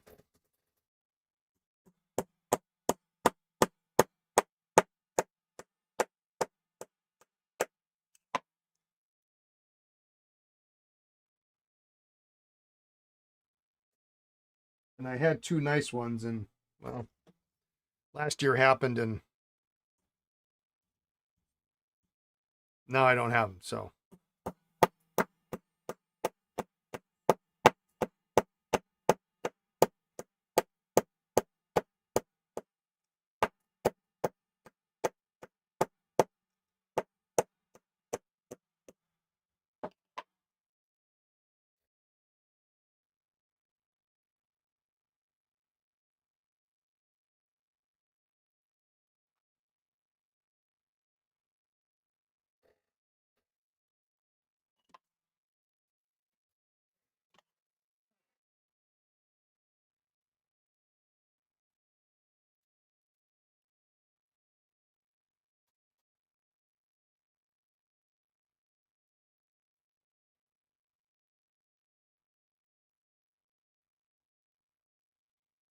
I was always good at disassembling things. I disassembled an 88. Couldn't get the stinking thing back together. It also happened over like a 5-year period too. So I forgot how it came apart.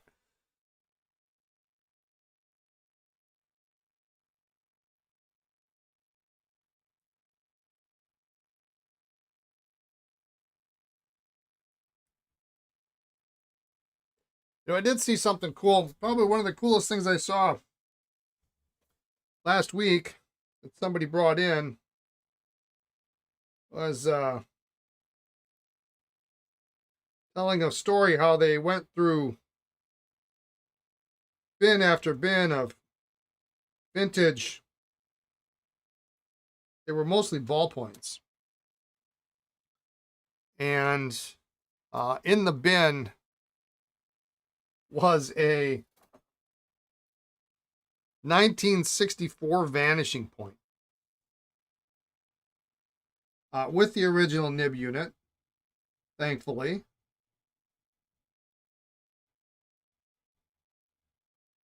And when we decoded the date code, it was almost close to my birth date, not the birth year, but the date, and actually pretty close to Lisa's birth date. But it was a June 26, 1964 vanishing point. It had the cartridge cover. It had 2 cartridges in it.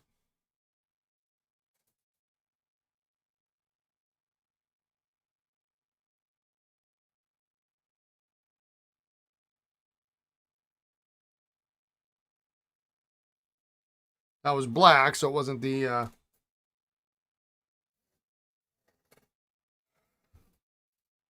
most desirable, but I mean, it was still a desirable pen. So soon after Thanksgiving, do Americans have more turkey at Christmas? Are you and Lisa ready for Christmas? Yeah, we're mostly ready. Lisa got pretty much all the food, and what we've done the last number of years since our kids are old enough to contribute, we assign them something to bring. We usually supply the main course, and then the sides or whatever. But like for Thanksgiving, the kids have to bring. They bring a pie and well, potatoes, of course. But one brings one kind of pie, another brings another, and for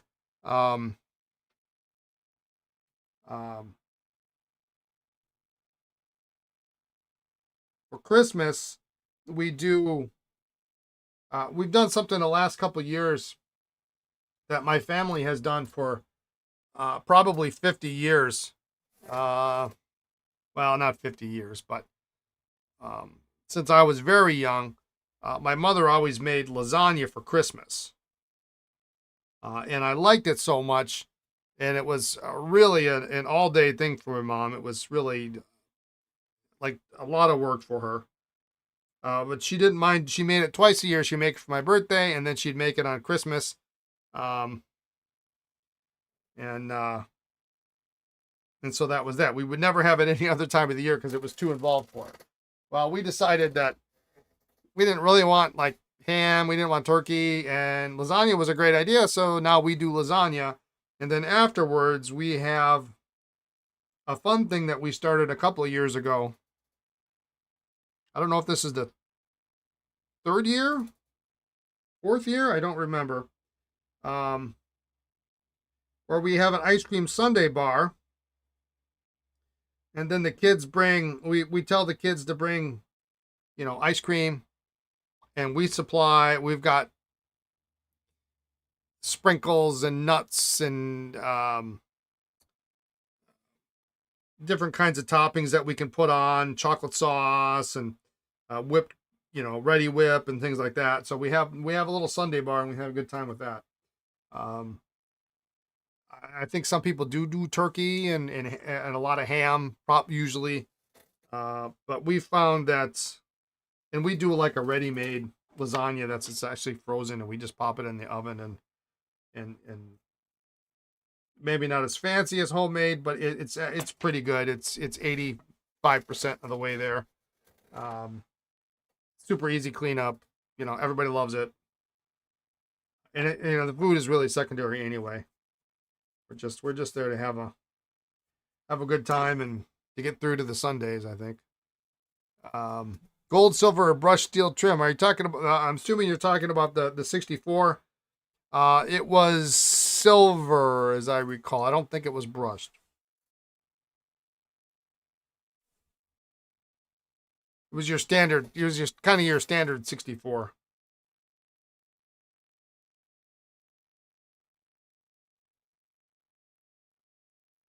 Lasagna for holidays is totally underrated.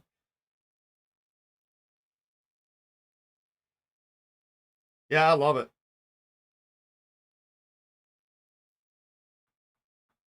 It wouldn't be for me. It wouldn't be. It almost wouldn't be Christmas if we didn't have lasagna.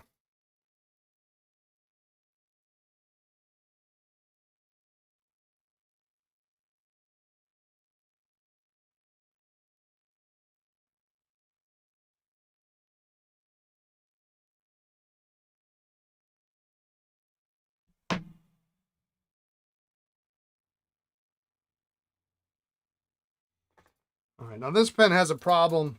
The Sheaffer.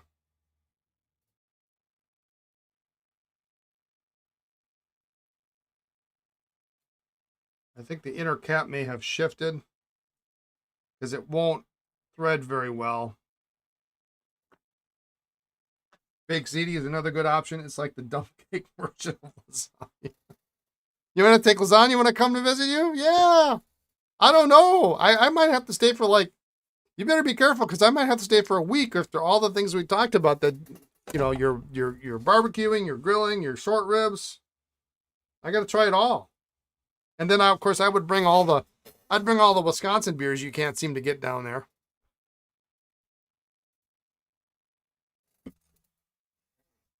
There's some good ones.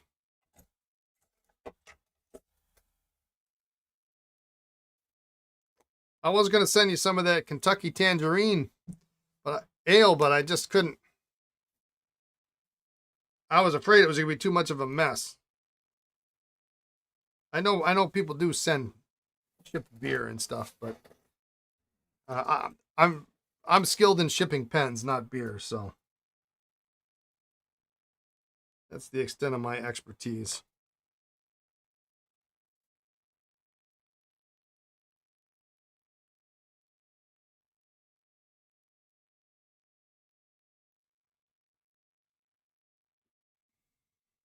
I want to knock this one out. I don't know if I want to knock this nib out. Glass beer bottles are scary in the mail. You know it all too well. I tell you what, when I shipped you those Sheaffer ink bottles after the Ohio show, I was nervous as all get out, and I thought I packaged them pretty well, but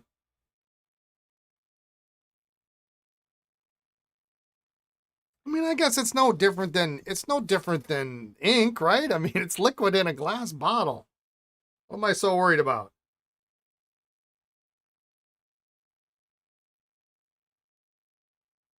For turkey spatch cooking is the secret. What is spatch cooking? Oh, it's under pressure. Yeah, I guess. I guess. Doot doot doot doot doot doot doot. Under pressure. All right, concentrate on driving.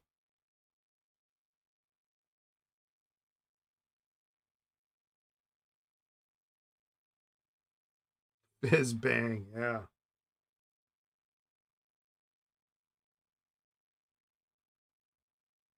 I was looking it up. I was looking up because I know there's a group on what is it on Reddit that does beer exchanges or something. Batch cooking is cutting the spine out of the turkey or bird, then cooking it flat. Oh, interesting, interesting. Sort of like butterflying a steak. That's way too much work for a turkey. That's why we do lasagna.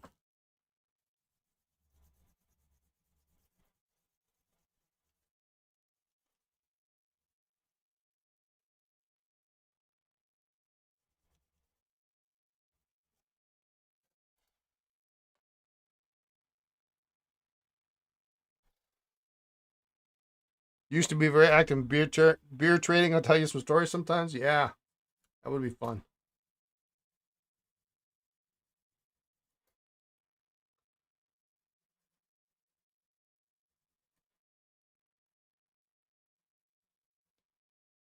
Well, the Baltimore show's only what 3 months away, huh? And I really felt bad today too because I went to the doctor's office and they wanted to get me in for the physical and blood tests and stuff in the spring, and I wasn't even thinking. I didn't even have it. I don't even have it in the calendar. I don't even know um, off the top of my head what the dates are for the Baltimore show. But Lisa and I have been talking about it for the better part of the year. That's going to be on my list for next year. In fact, we've already started setting money aside for the war chest, as it were,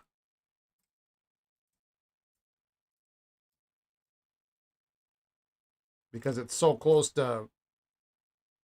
It's only a couple months out of Chicago. I got to have money for Chicago too. So, but I made an appointment in March, and then I got back, and I'm like, oh crap.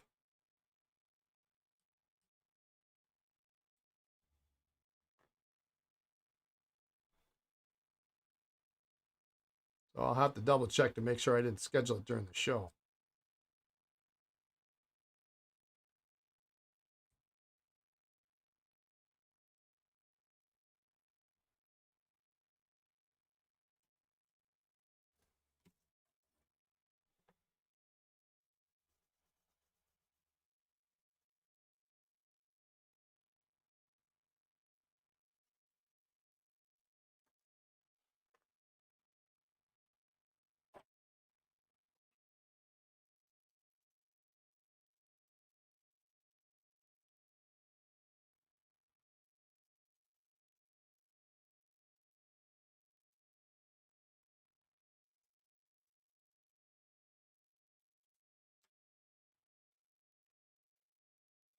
All right, let's get some sacks.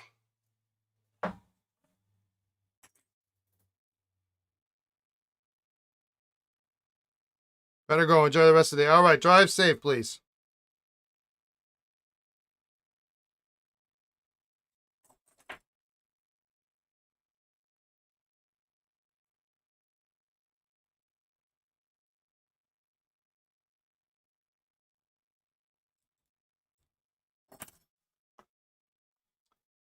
We're gonna let this one soak because it's just not happening. So we need a wide variety of sizes here.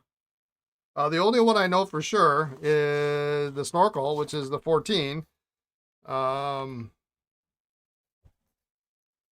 that might work for this 52.5 V too, or 452.5 V.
That'll work. Put a little talc on there; it'll slide in real nice and easy.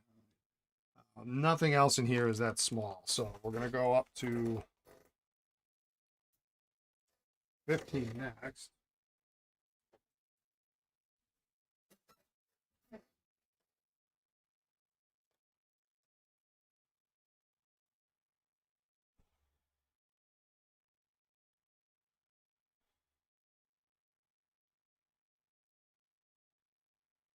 Mm,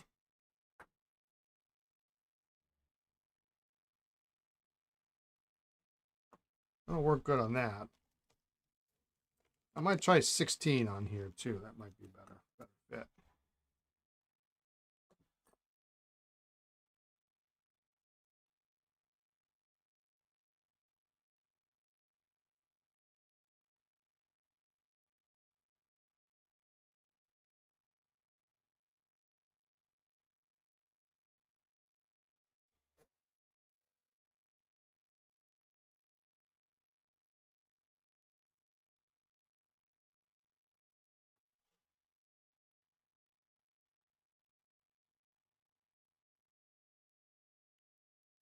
Possible. Let's get to 16.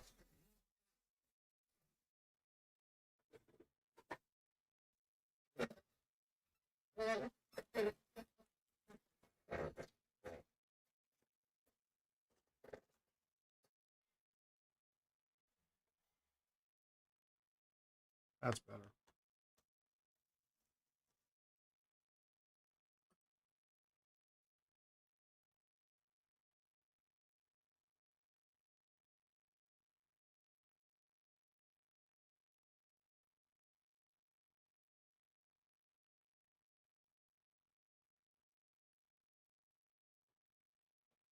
So I'm bumping up against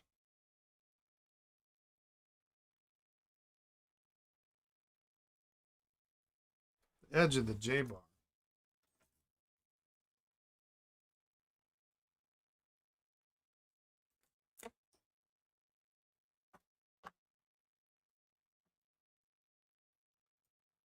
So when it gets in there, this is like so, and so that the sack is bumping up against this. So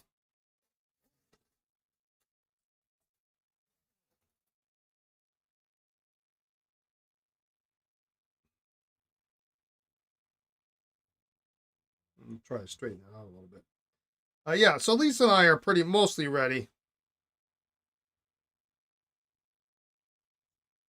I think we got the gift situation pretty much down. As usual, Lisa's very difficult to get presents for. She knows it, so it's not blasphemy or anything like that. Um,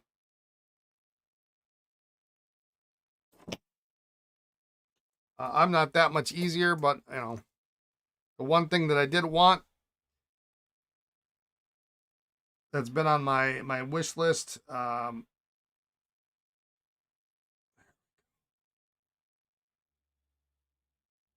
she passed off to her mom. So I think I'm getting what I asked for from her mom. All right, let's see if that did a better job now.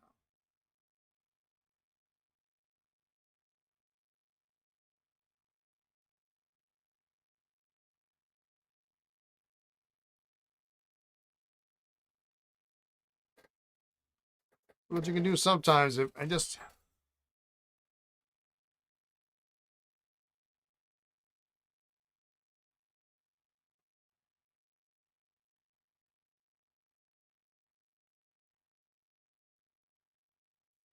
plus that green smoking.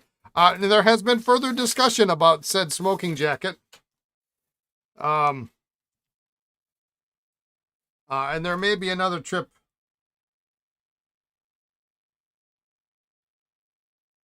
Yeah, that's probably about right. Because we've got the pencil mechanism here too. There may be another trip down for that. All right, so we got that. That's good. And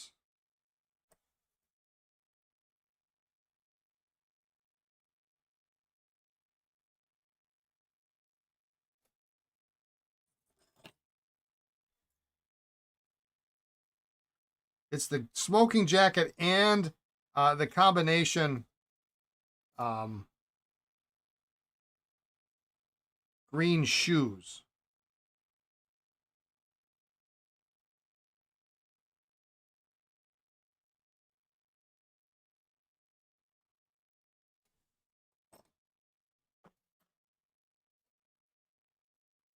Which I can't see myself ever wearing.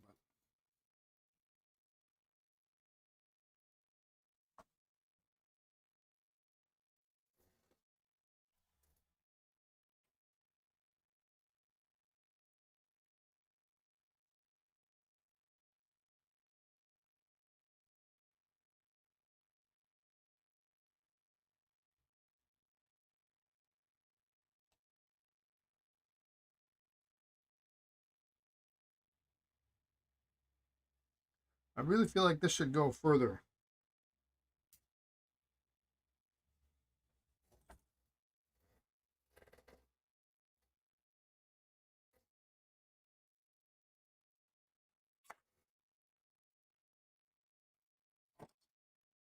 And I can see the bottom is tipping up a little bit.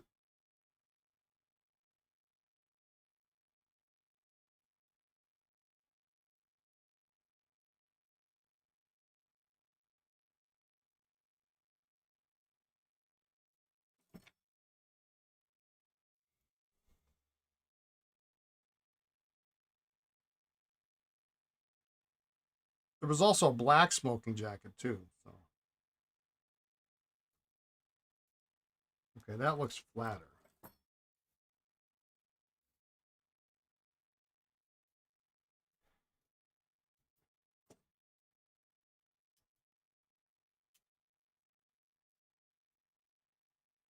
There we go. That's better. That's better. Okay. And let's just look at this one more time.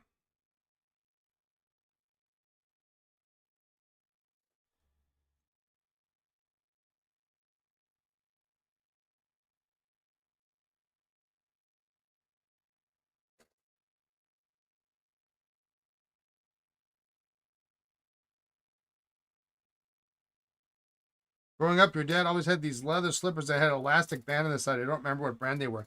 Um, that's funny you mentioned that. My dad had the same thing, and he always called them Romeos.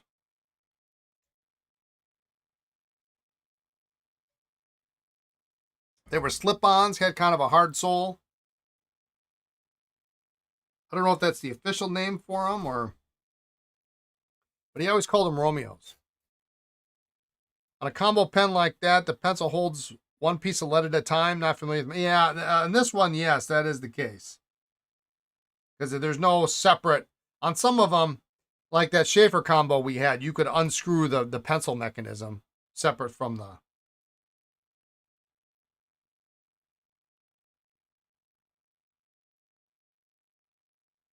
Is that what they're called? They're actually called Romeos. I thought I was losing my mind.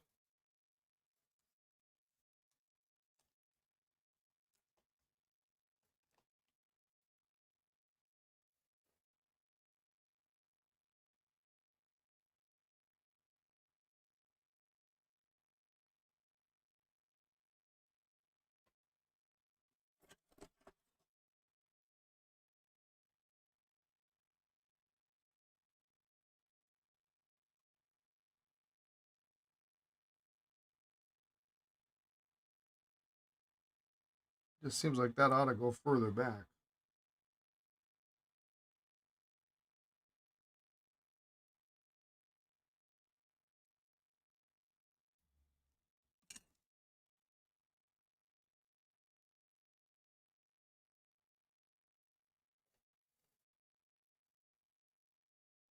Yeah, so you feed the lead from the front.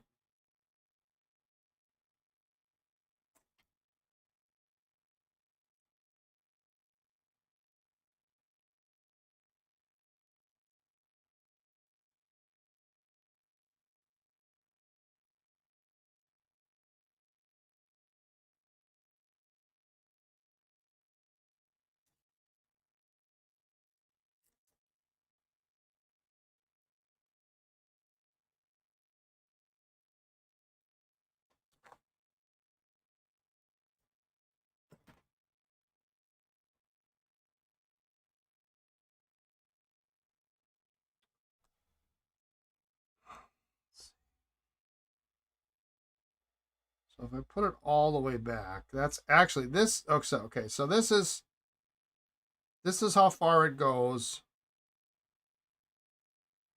when it hits the mechanism. So actually, not too far back beyond the lever. So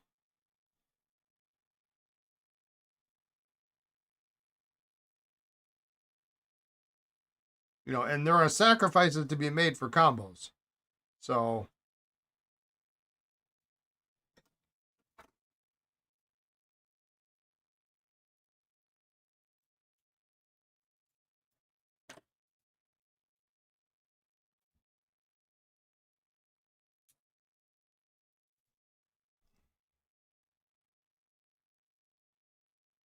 yeah, that's it.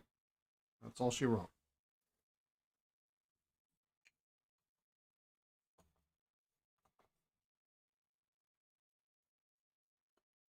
You get both. You get two instruments in one, but you got a shorter sack, which is why a lot of them are often. I got an itch. Can't get to it. Ah.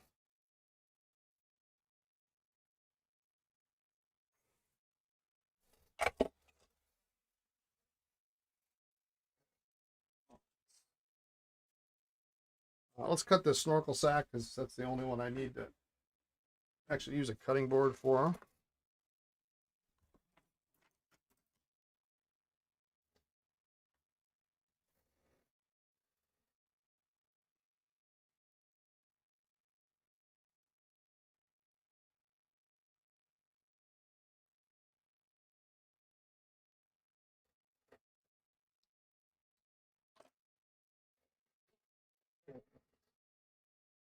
Okay.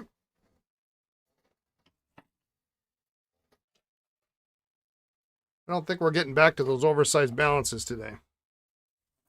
I'll be happy if we get these sacked up though. That'll be a big step. Tomorrow we're gonna have to clean that. We'll have to look at the caps. Um,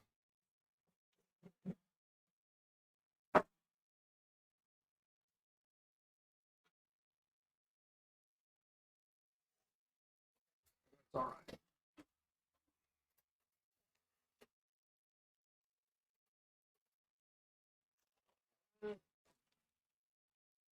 Let me just clear my bench here a little bit.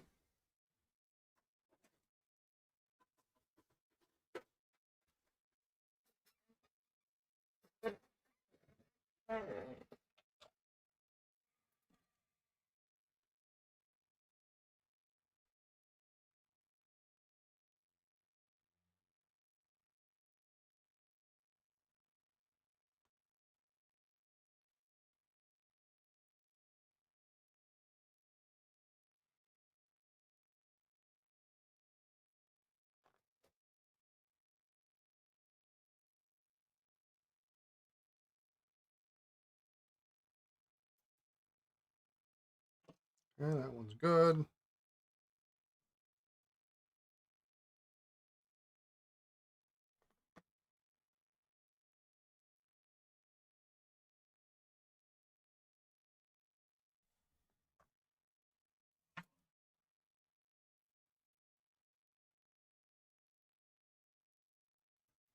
Yeah, believe it or not, I actually have my I have my father's pair of Romeos. They're actually do I may have tossed them out when we moved. I don't remember. They were a little worse for wear after probably 40 or 50 years.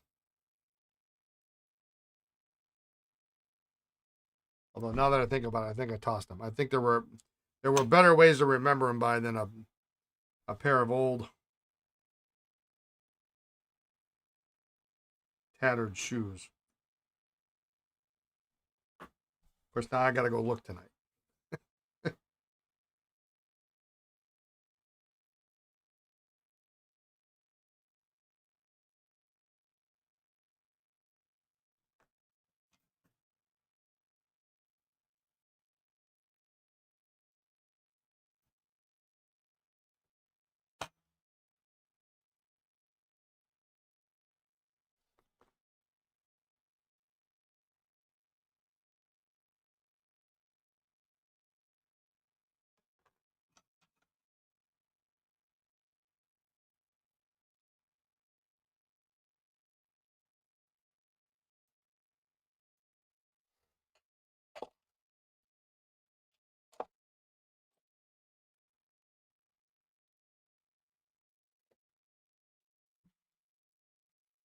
All right.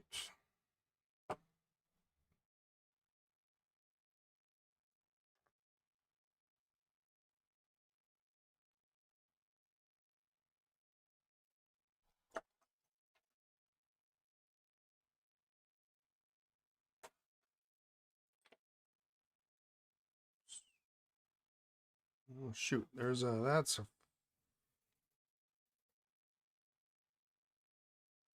15. I set a sack aside. I hate it when I do that because then it never gets in the right back in the right bag.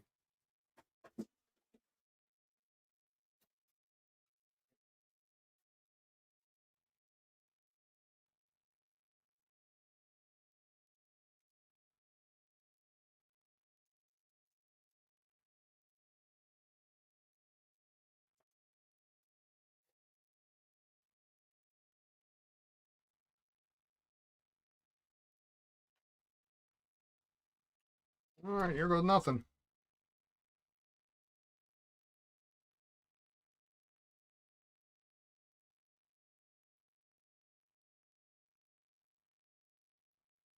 Should lack them up.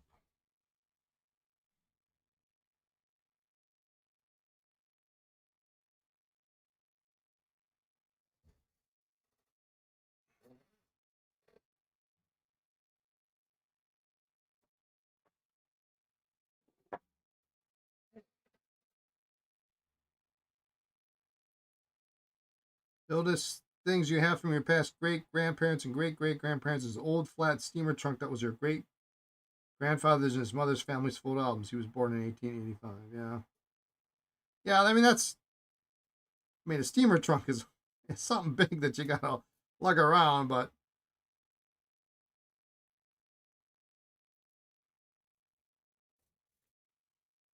I don't know. These shoes were falling apart.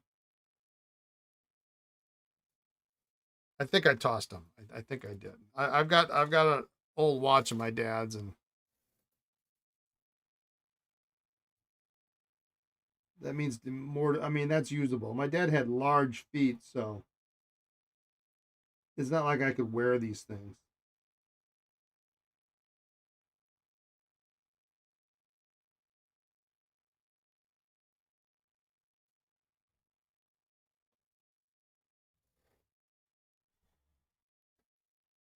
A stereopticon and slides was another great grandmother's with patent date 18. I have one of those too.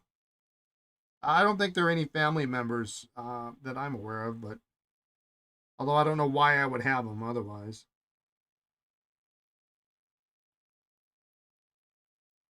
I've got one somewhere,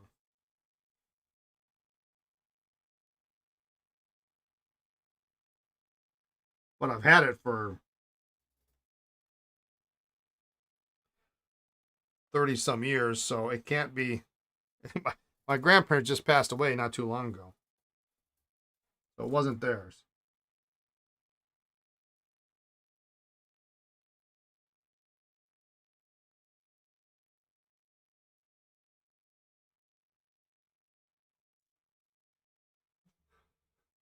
I'd love to buy some new slides for them, but they're always brutally expensive when you see them in antique stores.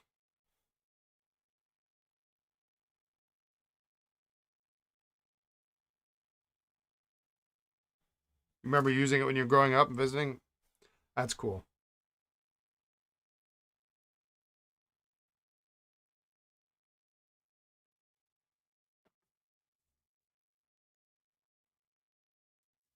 I just, for the life of me, I can't, now that I think about it, I don't know how I would have gotten these.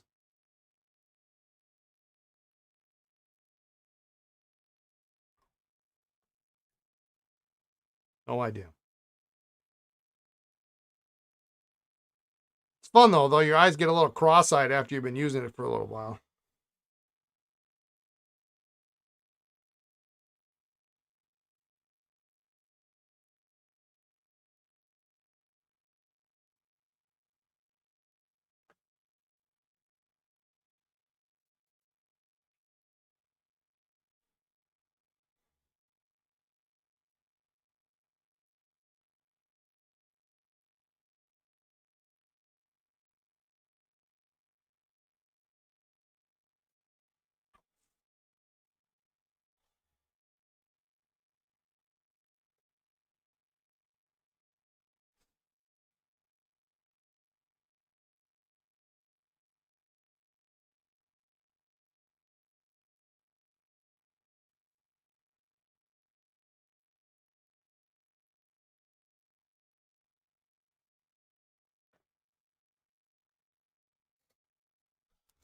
Last but not least, well, we'll try to see if that other pen comes apart after having soaked for a couple hours.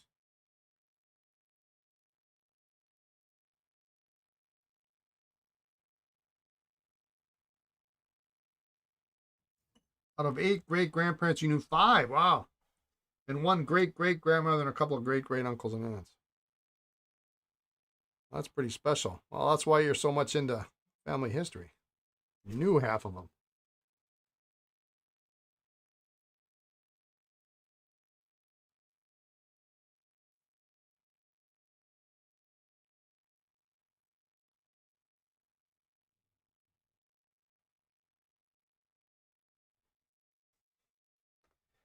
All right.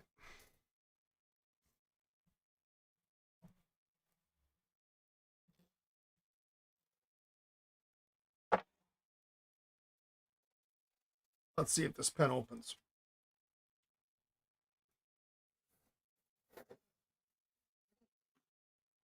Although I sincerely have my doubts.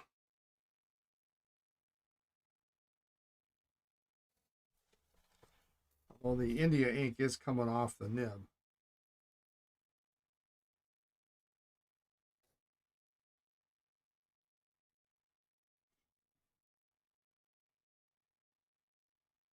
And the nib definitely needs some tweaking.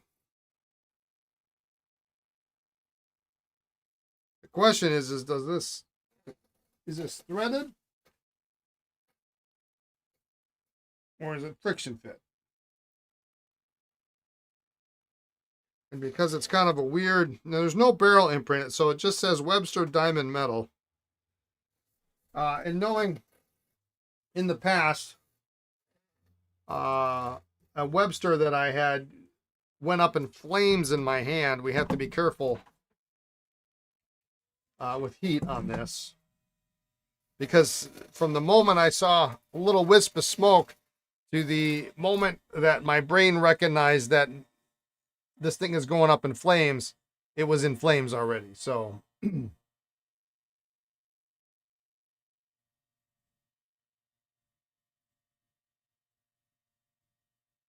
was using a much hotter heat gun at the time too. So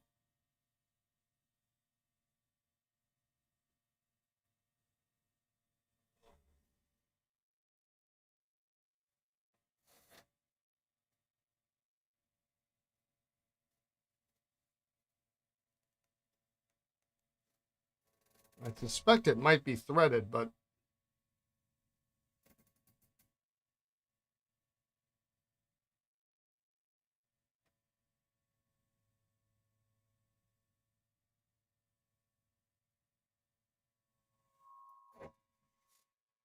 they also could have used an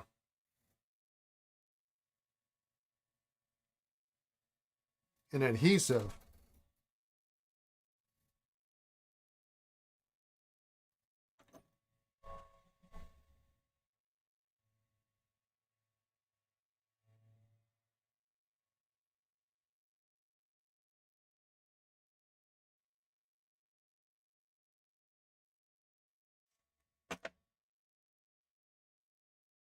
And I can't, sometimes you can see a little bit of adhesive spilling out over the edge of the section. I can't see it.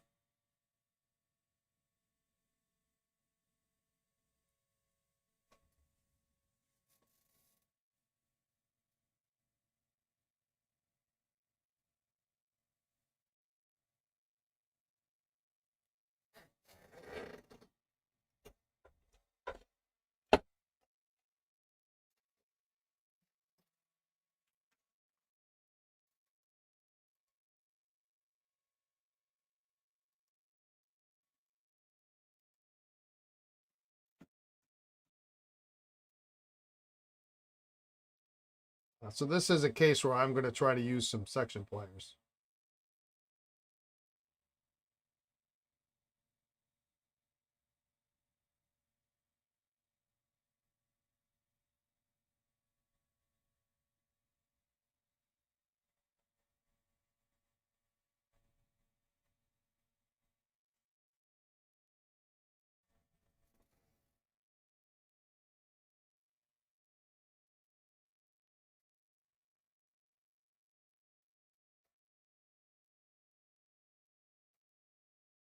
And as I suspected, with a little heat, and I'm turning the barrel, I can see the adhesive coming off. It's a threaded barrel.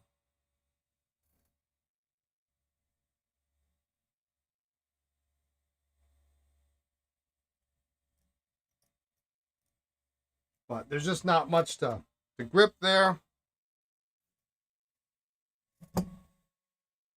All right, so now I'm going to dump this back in.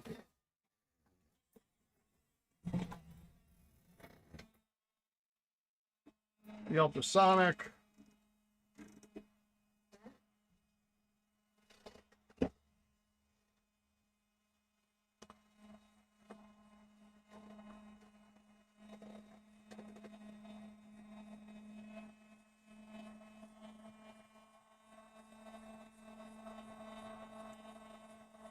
Well, I have no idea what I'm looking at here.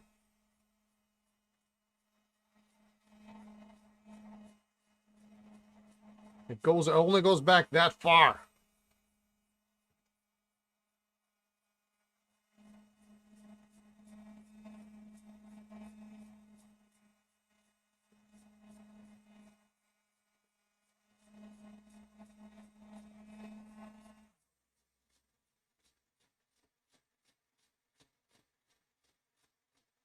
There's no pressure bar. There's no...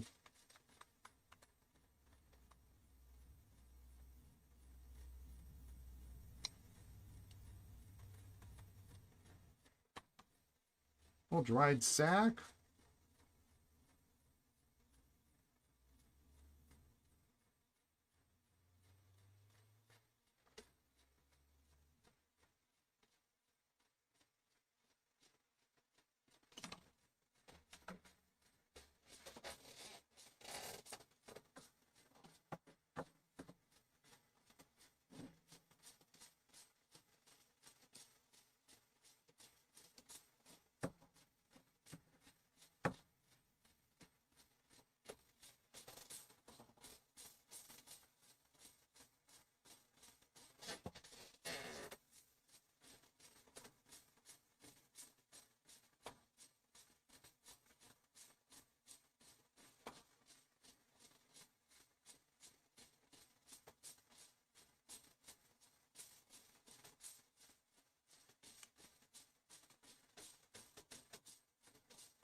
I'm not really familiar with this mechanism at all. I don't think this is not a traditional button filler.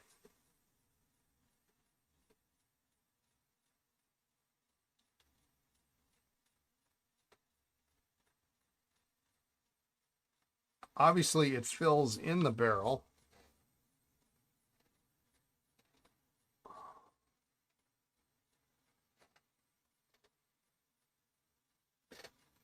I don't suppose I could be so lucky as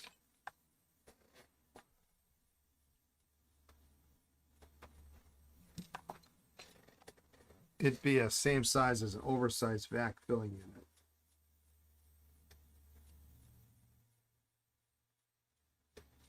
Because this is metal, so this obviously has got to come out somehow. Oh.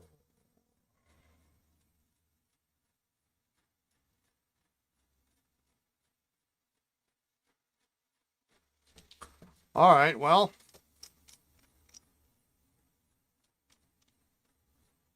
unless anybody else in the chat knows more than I do, and I don't know anything about this, we're going to try this. That thread's on.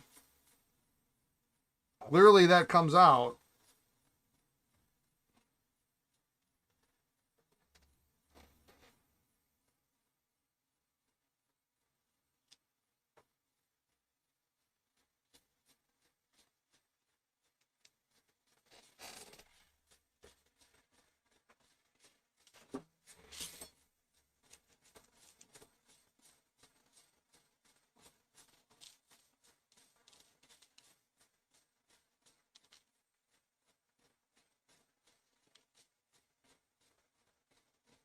Interesting.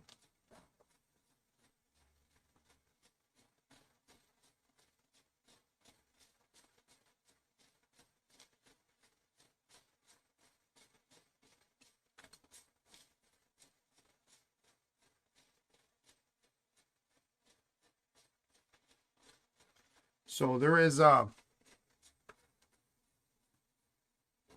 actually a piece of plastic in the middle. It's right there.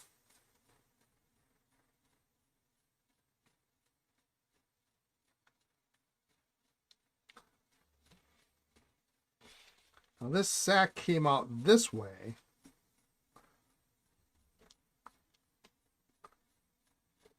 This is a weird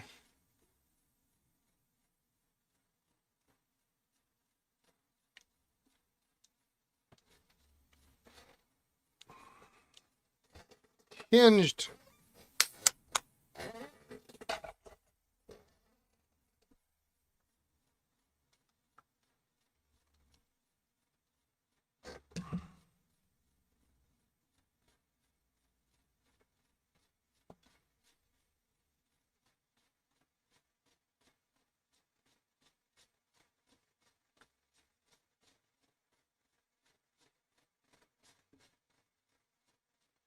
a hinged bar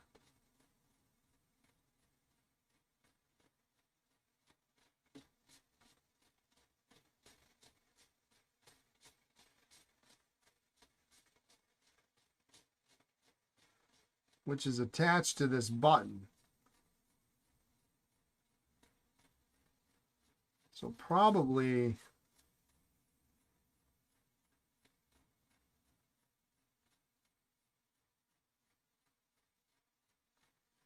pushing in and out like that compresses the sack. Now the question is because the sack came out the end of the barrel this way, which concerns me, because that's the end of the sack.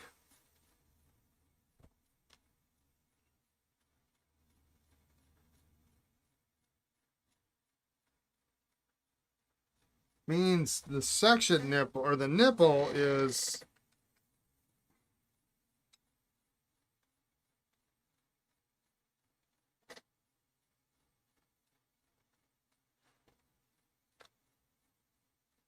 inside the barrel.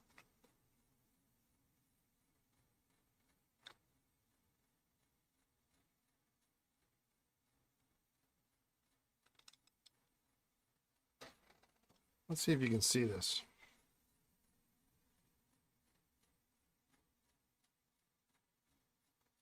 I don't know if you can see that, but that right there is what the sack was attached to, presumably. And it's all the way down the barrel. And that's your lever. And the end of this rod is those two little pieces there, which are bent so that it holds this together. And so pushing on the button moves this down, which presumably squeezes the sack.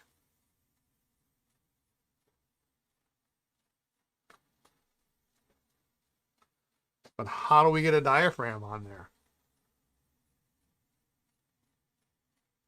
And that's a good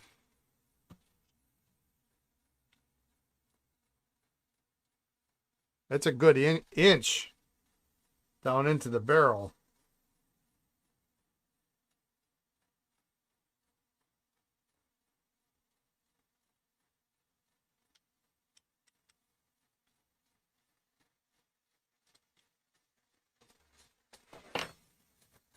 Well, first things first.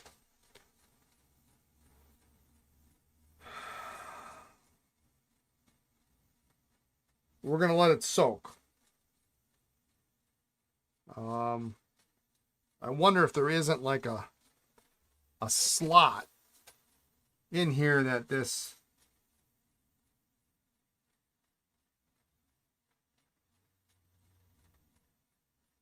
rests into, but I can't tell without making sure I don't have all the rest of the stuff out of the way. Very interesting. So that takes the oversize end of your vacuumatic wrench.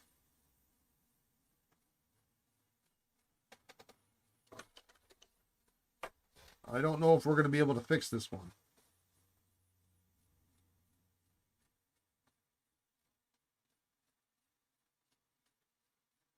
I will have to consult some of my repair books and see if there's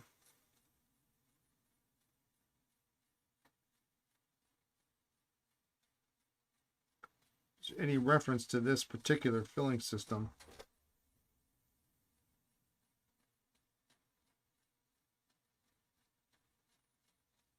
But it looks like just a reverse, essentially a bulb filler, but with the bulb in the inside of the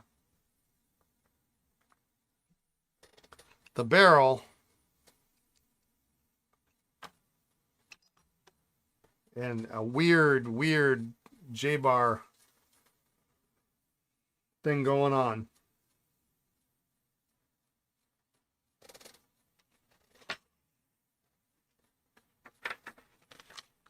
So, well, at least it's open. If nothing else, we learned something. It is a funky pen, that's for sure. It's got a cool clip. And this obnoxiously large jewel on the top. I don't know if that's original or not, but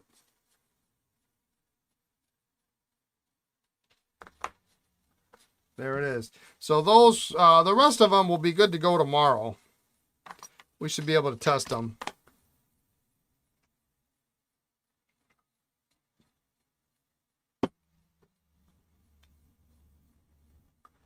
And I know I've got some more repairs coming in tomorrow in the shop, so we'll see if, I don't know if we'll be able to get those done, but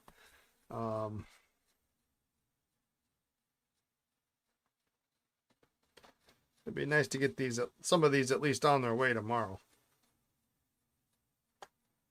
Put that in there. I think these all, that works. I need a green fez hat.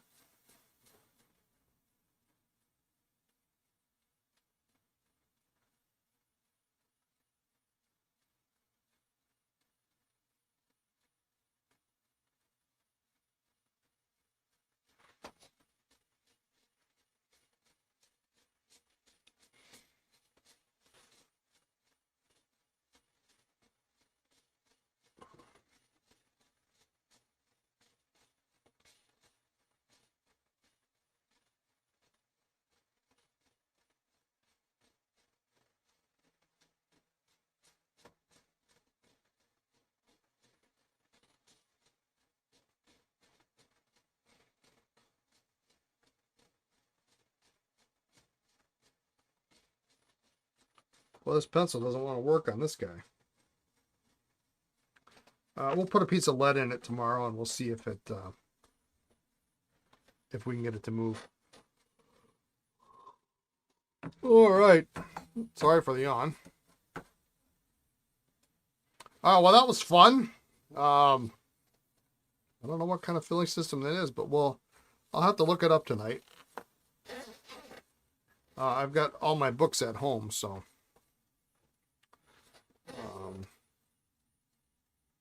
I don't know if it's in there or not. I just don't remember seeing. That's weird.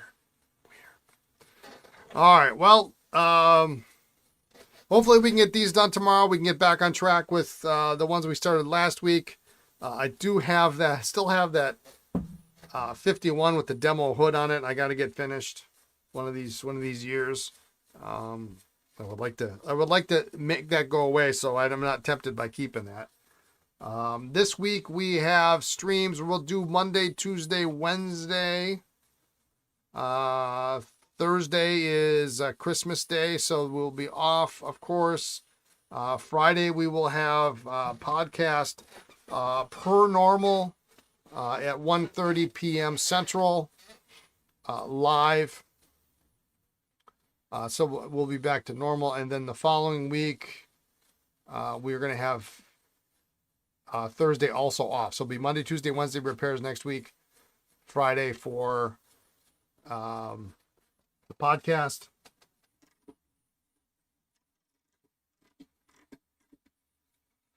And then we'll be back. We should be back after that. We'll be back to a normal schedule.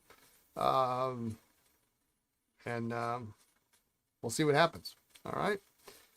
So I guess that's it. Thanks for tuning in. Appreciate it, everyone. Hans, if you're still listening, which I hope you're not, I hope you're got a safe drive back home. And the rest of you,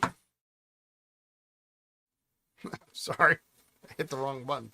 The rest of you, have a great evening, a great afternoon, great morning, wherever you are in the world. Be kind, be well, and we will see you tomorrow. All right. Take care, everyone. Bye now.